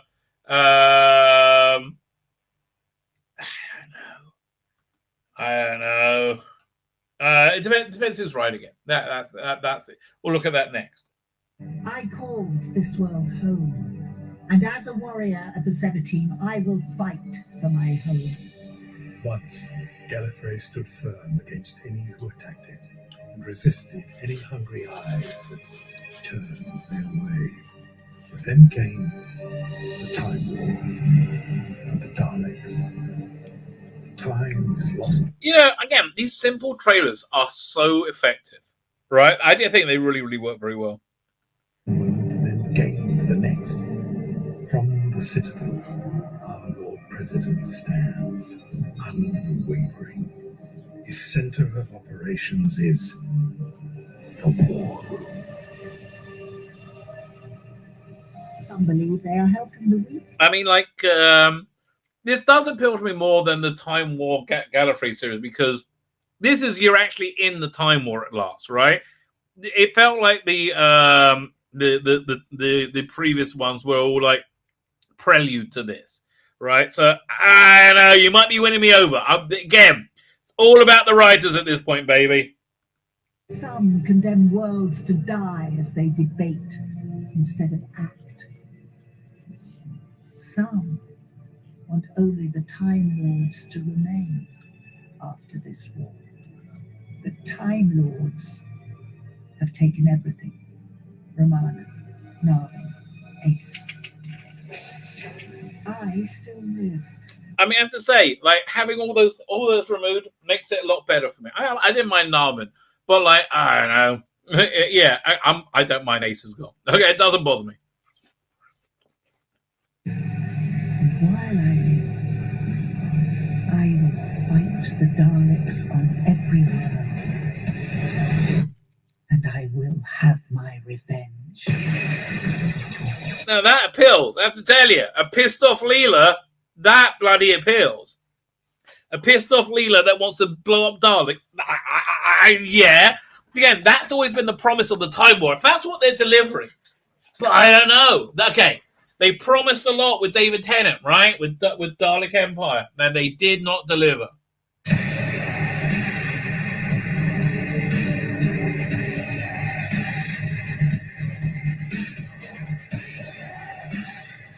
Time Lords believe they are superior. Incorrect. We are the supreme power of the universe. We will exterminate the Time Lords. We will destroy Gallifrey. The Daleks are never defeated. Gallifrey must fall. I mean, look, I'm a sucker for Daleks. What do you want to tell me? Listen, please, Big Finish. Have good writers. Right? Oh, God, I'm scared to look now. Now you make me want it with this trailer. Yeah, you know you want it, baby.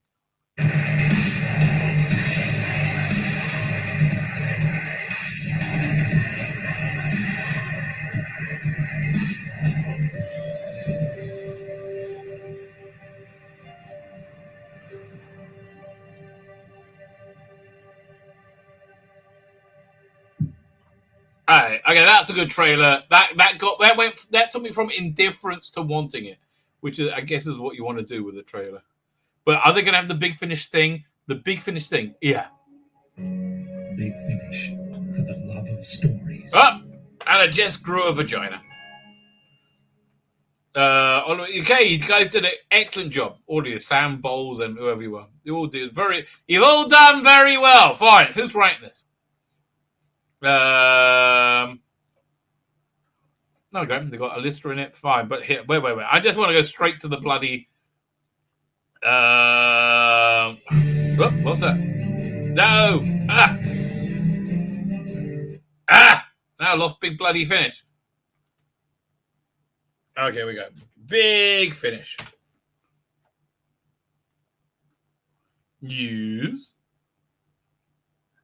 War room. You know what? Don't give me a flannel. Just fine. Volume 1. Starring Louise Jameson. Who's writing it? Who's writing it? If you don't tell me who's writing it, that is a no. And I believe Heather Challenge is like a little bit, how do I put this? Radical, from what I understand. When's this due out? July. I need to see the writers. Basically, the bottom line. Let's see what it has to say for itself. Okay, fine. Got it. I've got it. Gallifrey's moral. Okay, blah, blah, blah, blah, blah. Since 2004, Big Finish has chronicled the political affairs of the home planet Time Lords Gallifrey. It's a reasonably interesting series. It's never been great, okay? It's okay in places. Now the saga continues in Gallifrey War Room, an epic exhilarating series of brand new stories dealing with the intrigue and political maneuvering at the seat of Time Lord power. In the first full cast audio box set, Leela returns, still reeling from losing Romana in the Time War, held captive and forced to fight on behalf of the corrupt Lord President. Yet she hasn't given up on her mission to save Gallifrey from both the Daleks and Rassilon. Joining Louise Jameson, reprising a role as Leela, are Ken Bones as the General, Beth Chandler as Vecklin, Chris Jarman as Rasmus. I like all this cut. You're winning me over. Caroline Pickles is playing Alystra. Okay, that's interesting. Because Alystra was played by what's it called again? What's her name? Jacqueline Pierce. Release date recent first. Okay, so this is her first time playing Alystra, right? I think. Let's have a look over here. Doom Coalition 4. Caroline Pick. Oh, she played Alystra in Doom Coalition 4. Okay. I don't remember that, but it was a little bit over-egged. Maybe I should try Doom Coalition. I actually quite liked. It was the one afterwards when it started to go off the rails. Ravenous, right? Okay, and Nick Briggs is now available pre-order. Gallifrey as well at the heart of the capital. Leela has been forced into service alongside the general and his soldiers, taking orders from Cardinal Rasmus and Alystra. But this being Gallifrey, politics never forgotten. Some serve Rassilon, some serve themselves, and some have their own cause. The Time War, the test will tell. Producer Heather Challenge is. We heard the end of Leela's fight in Casualties of War, the War Doctor Casualties of War, where we saw the general, and we saw the end of the general's fight in Day of the Doctor. The War Room is the heart of Gallifrey's maneuvers, and we're trying to understand the strategy plays out. Okay, look, here's the problem. Okay, Heather Challenge. As I said, let's go to TwitTwat, and we'll search her. Come on in.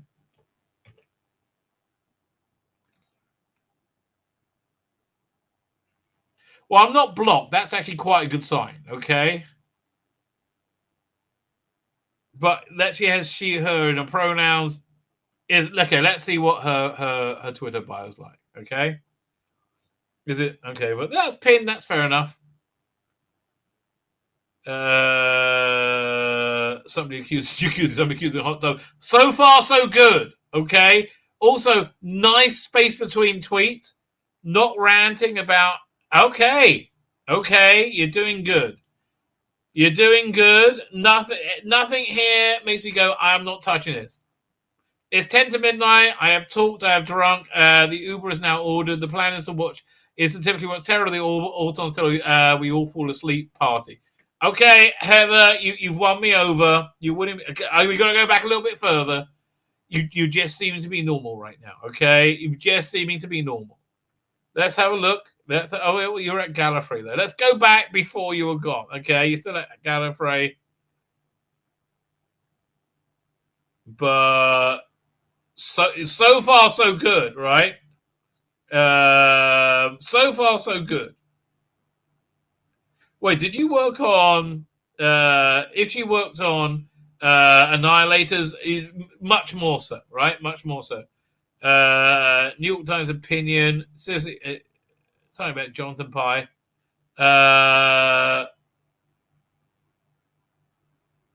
Okay, the thing talking about Boris Johnson. One thing is fine. Okay, that's not obsessing. So far, wow, that's lovely. Well, lovely here. Look at that wonderful piece of artwork. That is freaking gorgeous. Lovely, lovely piece of work drawn on an iPad. Okay, listen, we may disagree. For me not to buy this, I can't say no about you on your Twitter bio. It's a shame I feel forced to do this, but yeah, listen. Okay, you okay? Did you also? Let's see what else you worked on. If you also worked on the Annihilators as a producer, you're getting a strong recommend because that was freaking awesome. Heather Chandler's producer. Okay, listen, you've done good work then. Fine. I withdraw my complaint. And you know what? I'm happy to do that.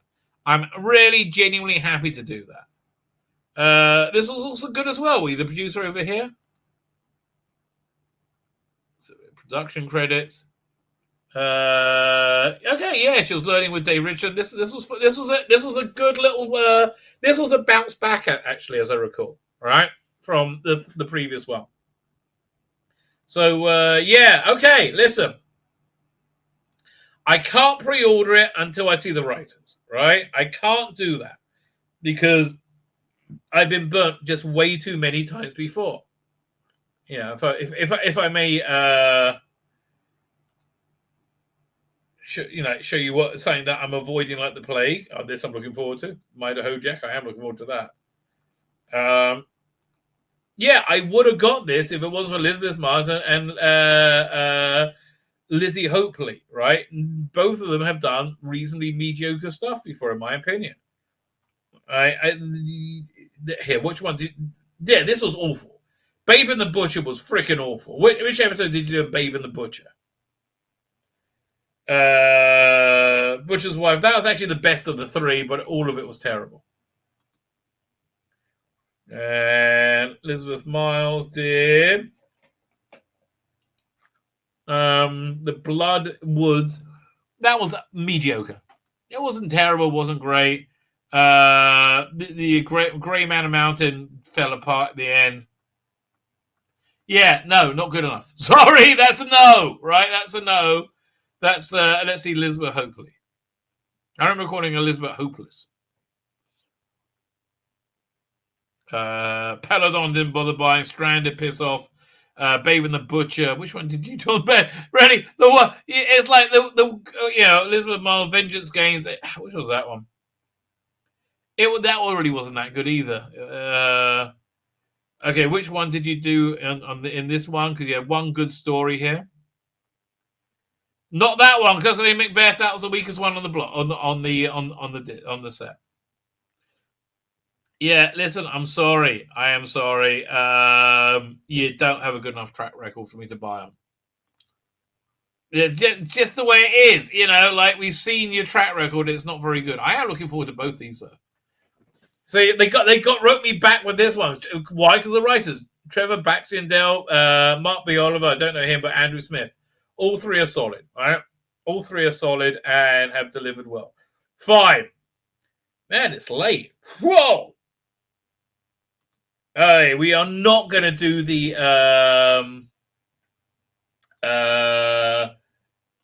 maybe we will. Maybe we will. Let's have a look. I tell you what. Here's the plan. What we'll do. Yeah, we are going to do the Matt Stevens says the dumbest things. We are going to do that. I can't resist. I'm gonna. Oh man, this is now this one's frozen. Oh, my life is a living hell. It's not. My life is so good. There we go. There's the Matt Stevens stuff. Is this it? Okay, we'll do the Matt Stevens. But first, let me remove that. I'm going to play. What was it? The Crown of the Empire trailer, which I totally dropped the ball on because I was having a life-changing moment for several months. But I am hopefully getting back on it very, very shortly. I'm going to play the Crown of the Empire trailer and take the opportunity to have a quick. I have half an apple to eat, right? So I'm going to eat that while this trailer is playing, and then Doctor Who producers say the darndest things. Is it playing?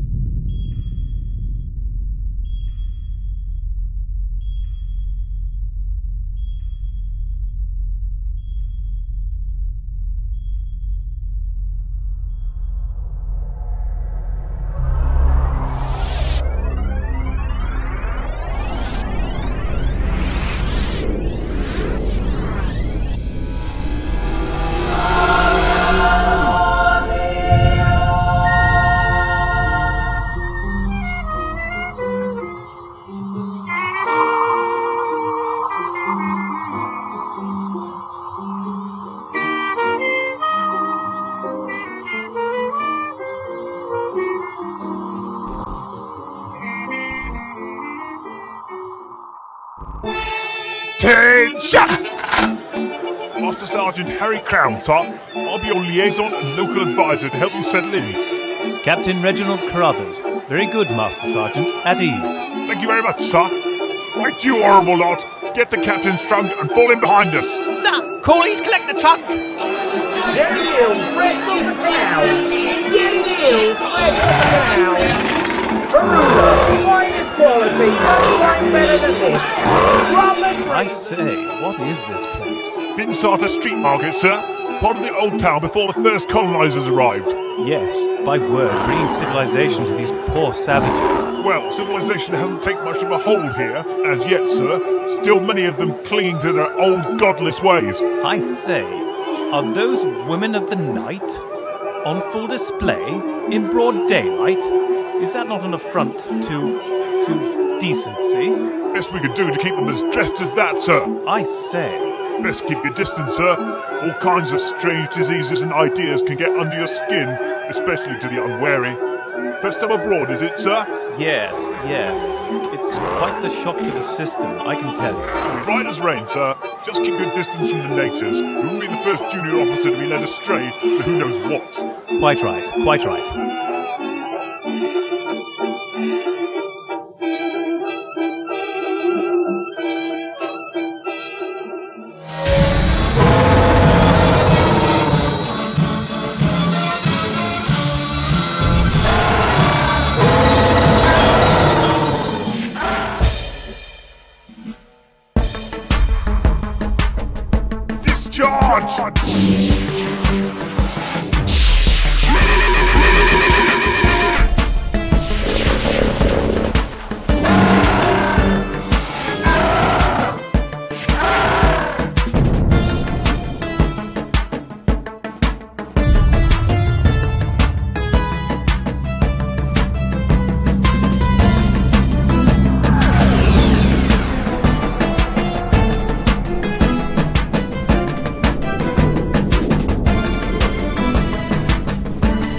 Oh man, that is so good. That's so good. I haven't seen it for a while. I forgot how freaking good it is.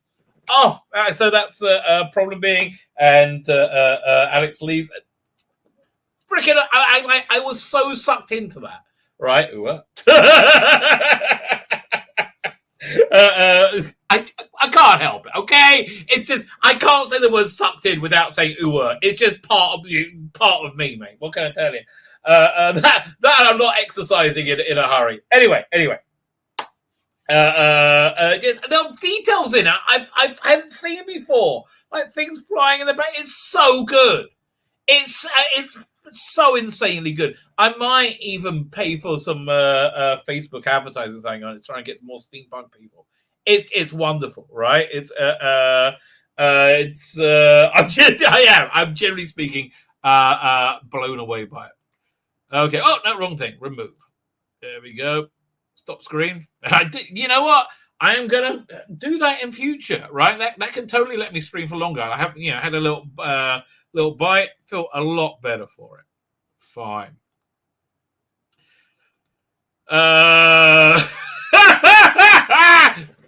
Doctor Who producers say the damnedest things. So Matt Stevens, God bless him.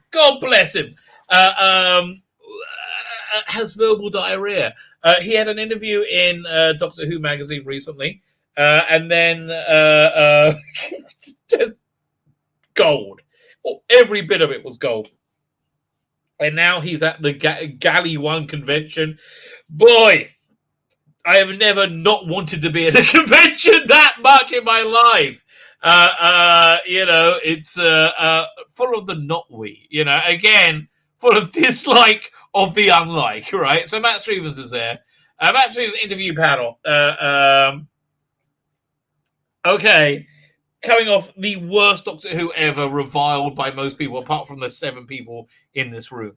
I found him under the bush.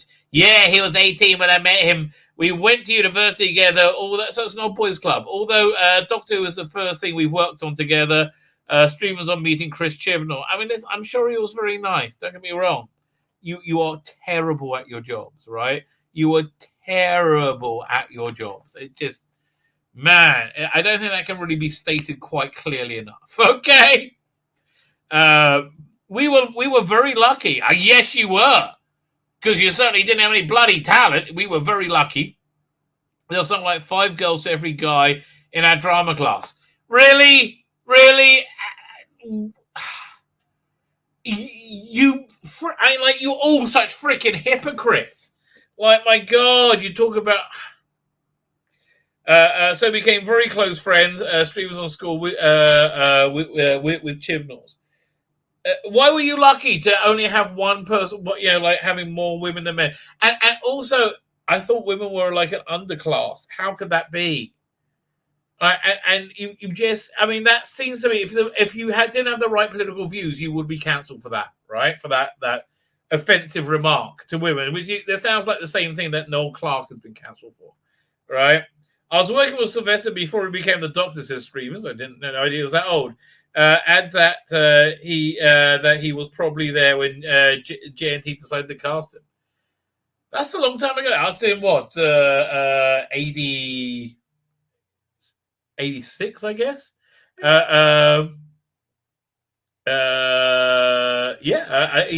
It's quite some time ago. Fine. I started as a script editor on EastEnders. I didn't know what a script editor was. How did you get that job? That's crazy. This is the second time I heard you say I got a job. I didn't know what it was. The second one was producing Doctor Who. And I'm not joking. That's actually what you said. I thought it was somebody who checked scripts for spelling and as a moldy dyslexic, I thought, that's not going to work. Yeah, I'm terrible at spelling. I found out later in life that I'm dyslexic, and I found out quite recently I'm ADHD as well. Okay, well, good for you. If you ever want to move on, quit a lot of things, I realize if you ever want to move on, quit a lot of things, I realize now that's probably ADHD. Okay. Well, listen, I hope you do well with that, mate. Okay? That's talking about working as a floater in TV. I've been called worse. Okay? Useless prick who destroyed Doctor Who. Yeah, that's worse. The kids were lovely, but I was like Dad. Stevens are working on Skins. They were all horny and fancying each other and getting drunk, and you have to be like the head teacher. So he didn't like being old. Misfits still remains other Doctor Who my favourite jobs. Misfits was great. Okay, there you go. He didn't screw that up. Or maybe he did. The Boys are one of Matt Streever's favourite current shows. Russell was a kind of force of nature. Or Streevers are working with Cucumber. Yeah, because he works, right? He has passion for what he does. Once you've earned his trust, he was just brilliant. Well, I can't imagine you earned his trust. We had the greatest of time and the joy working with Russell. Unlike most TV, is you have to script to prep. Okay, I have no idea what they're saying. We have Letitia Wright for first proper job. Fine, she works in Cucumber. Name rings a bell. I think I know who she is. Nowadays, they're taking people out of kindergarten and giving them brand new shows to produce. Feels like that was what happened with you, mate, right? Feels like that was what happened to you. Yeah, again, you are snarled in the monster that you have made. Streamers and Gattis gravitated towards each other while working on an adventure in time and space, geeking about old movies, and Mark recommending things to watch. No, you didn't gravitate to each other. He had a chat with you a few times. You know what? I tell you, I remember one time, this guy I knew, this guy who was in rabbinical ceremony with me, right? And I knew him after I left, right? He was living in the same town as me. He said, "Do you remember this time where you and this other guy who, my good friend there, and me, we all went out together and had a great time?" I said, "Well, I said to myself, I didn't say to him."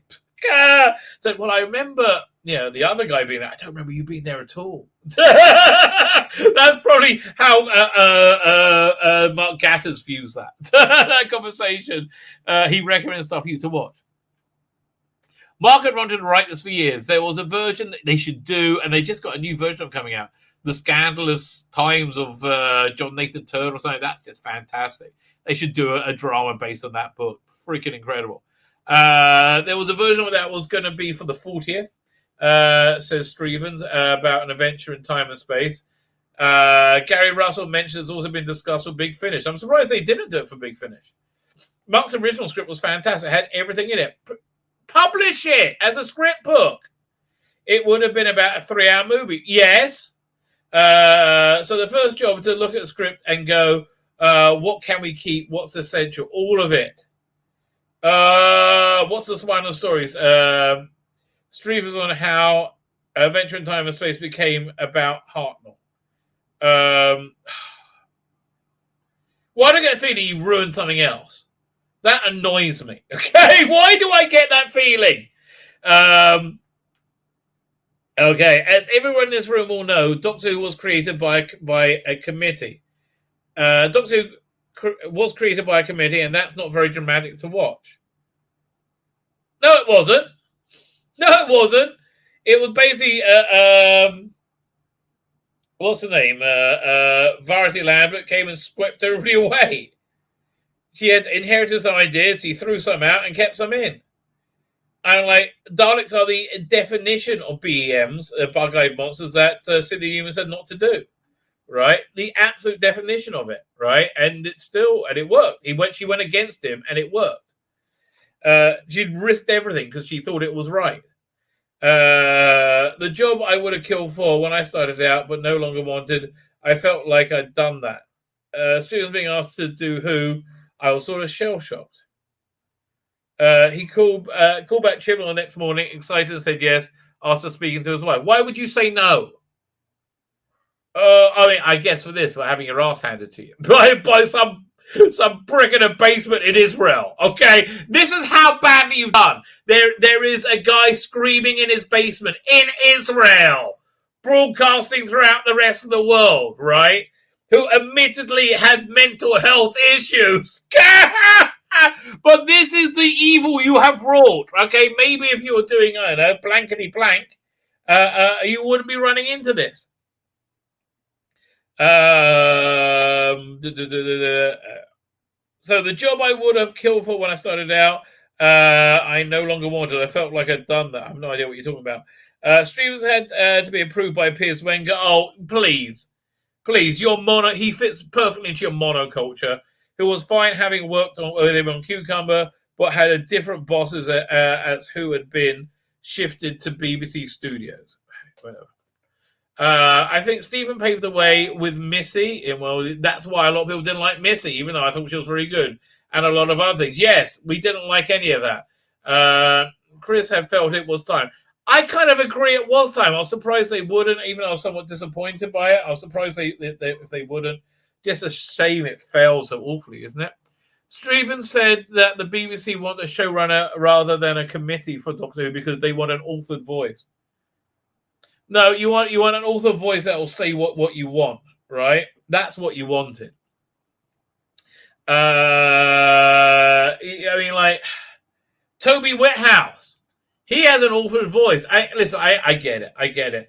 Chibnall had J.J. Abrams himself through his career at this point, right? He had basically blagged and got through somehow, and then blundered onto a good deal with Broadchurch, right? And so nobody really knew how devoid he was as a storyteller, right? But as Philip Hinchcliffe says, Doctor Who is a story. It's a show that will find you out, right?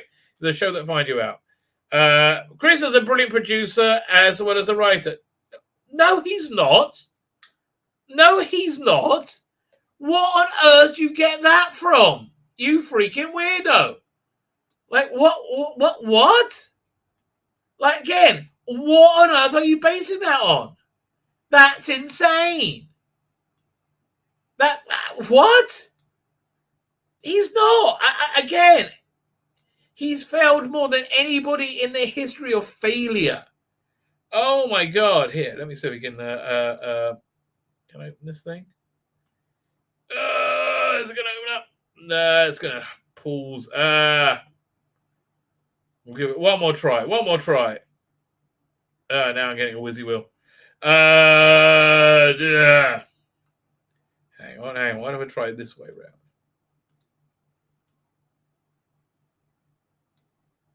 Nah, just not doing. I'm trying to open the ratings chart. Forget it.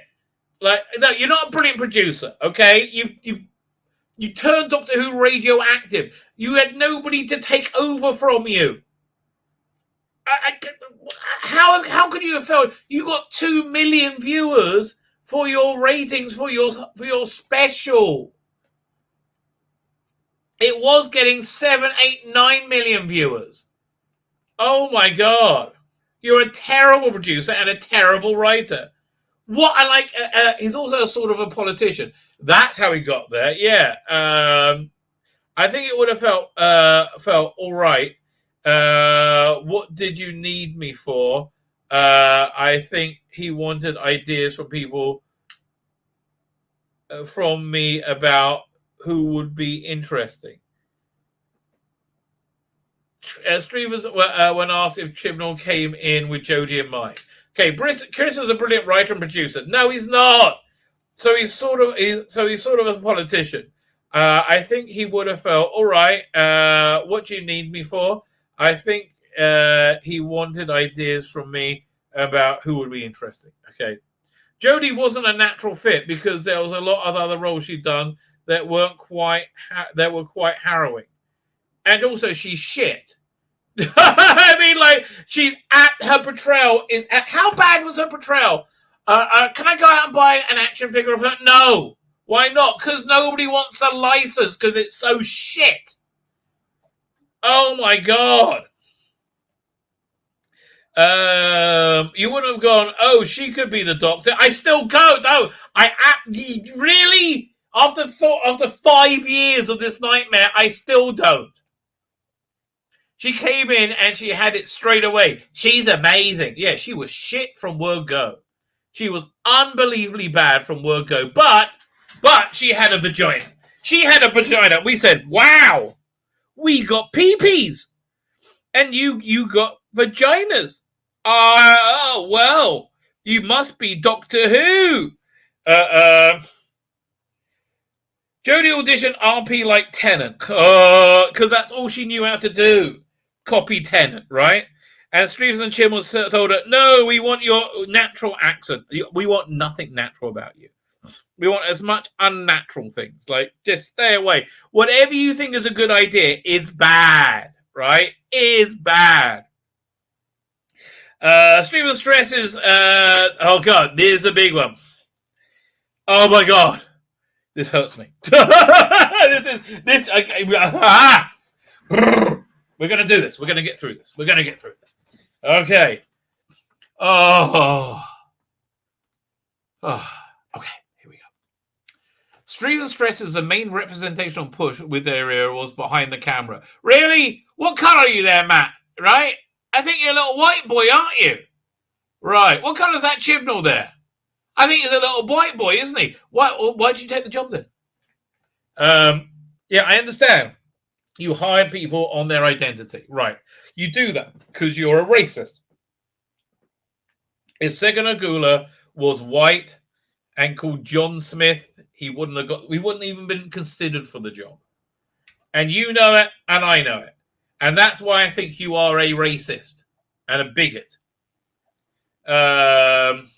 Anytime you start dividing people by skin color, ethnicity, we're not that far away. You know what we're not that far away from? Being Canada.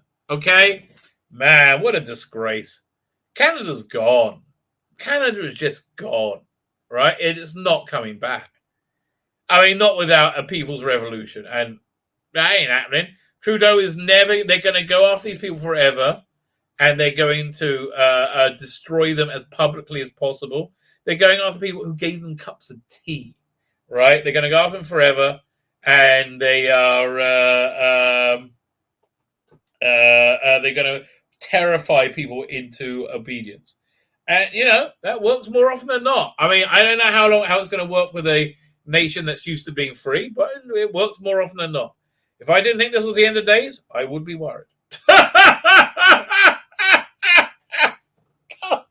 And that's such a true... it's such a truism. I mean, like, one of the days I think I'll be worried. Anyway, Stephen stresses the main representation was behind the camera to balance out the shortcomings of the BBC and the lack of open doors. Where is this lack of open doors?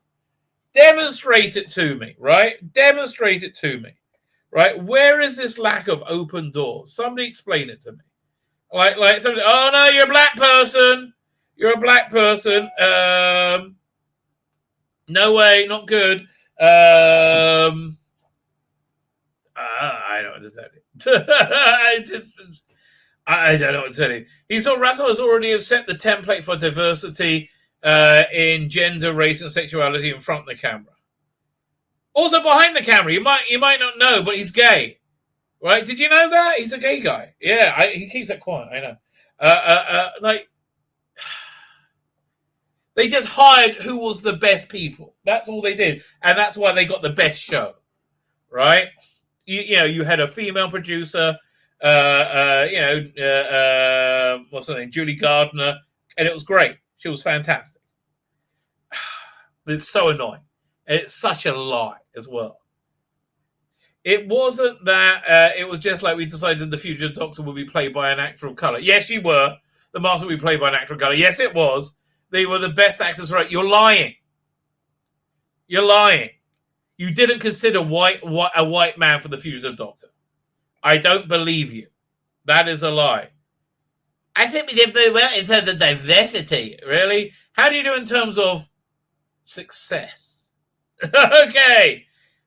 They'd wanted Sasha to one for Doctor Who for a while. He was originally considered for the Demons of Punjab, but he was too busy. What an embarrassment wasting him on that. At least he got the... and of course they would. Oh, yeah. At least they got he got a decent role out of it. I got an interest in TV and theatre from my grandmother, who has long since passed away. Okay, and I think of her and what she would have, what she'll think of my career. Undeserved. Okay, that's what she'll think of your career. He often thinks about what he'll tell her in heaven about his career and how she would react to misfits, but she would how she wouldn't react to misfits, but she would who? Okay, Granny Stevens lets us know how she feels. We didn't know there'll be another series of Doctor Who. Stephen says was saying about Russell returning the day. Only hearing about Russell returning the day before the announcement. What an utter diss! They weren't even told. What an utter diss! My utter relief we didn't break it. At that point, they thought they'd broken it. At that point, they thought, because they were sweating buckets, weren't they? In that announcement, they were sweating buckets. You could tell how broken they were at that point. And that was breaking, that they had broke Doctor Who. Right, they did break it. Jodie gets them a getaway. Does she though? Does she? So I don't know what to tell you. So there is where is it? I got one addendum to this. So I will send this from had an update, had a very interesting message from BBC Studio Source about regeneration. It really doesn't sound like we're meeting 14 in Jodah's last episode. I believe that to be the case. Right? I believe that absolutely to be the case. In Jodah's last episode, they were planning to fade to black when it was written. Keep in mind that Chibnall only learned about RTD a day before the announcement, so they would have had 2 or 3 weeks max to liaise about any crossover. My guess, 14 hasn't been cast. That's actually my guess too, right? That is actually my guess too. Fine. Let me just have a quick go of what's coming up. We have tomorrow. Doctor Who producer.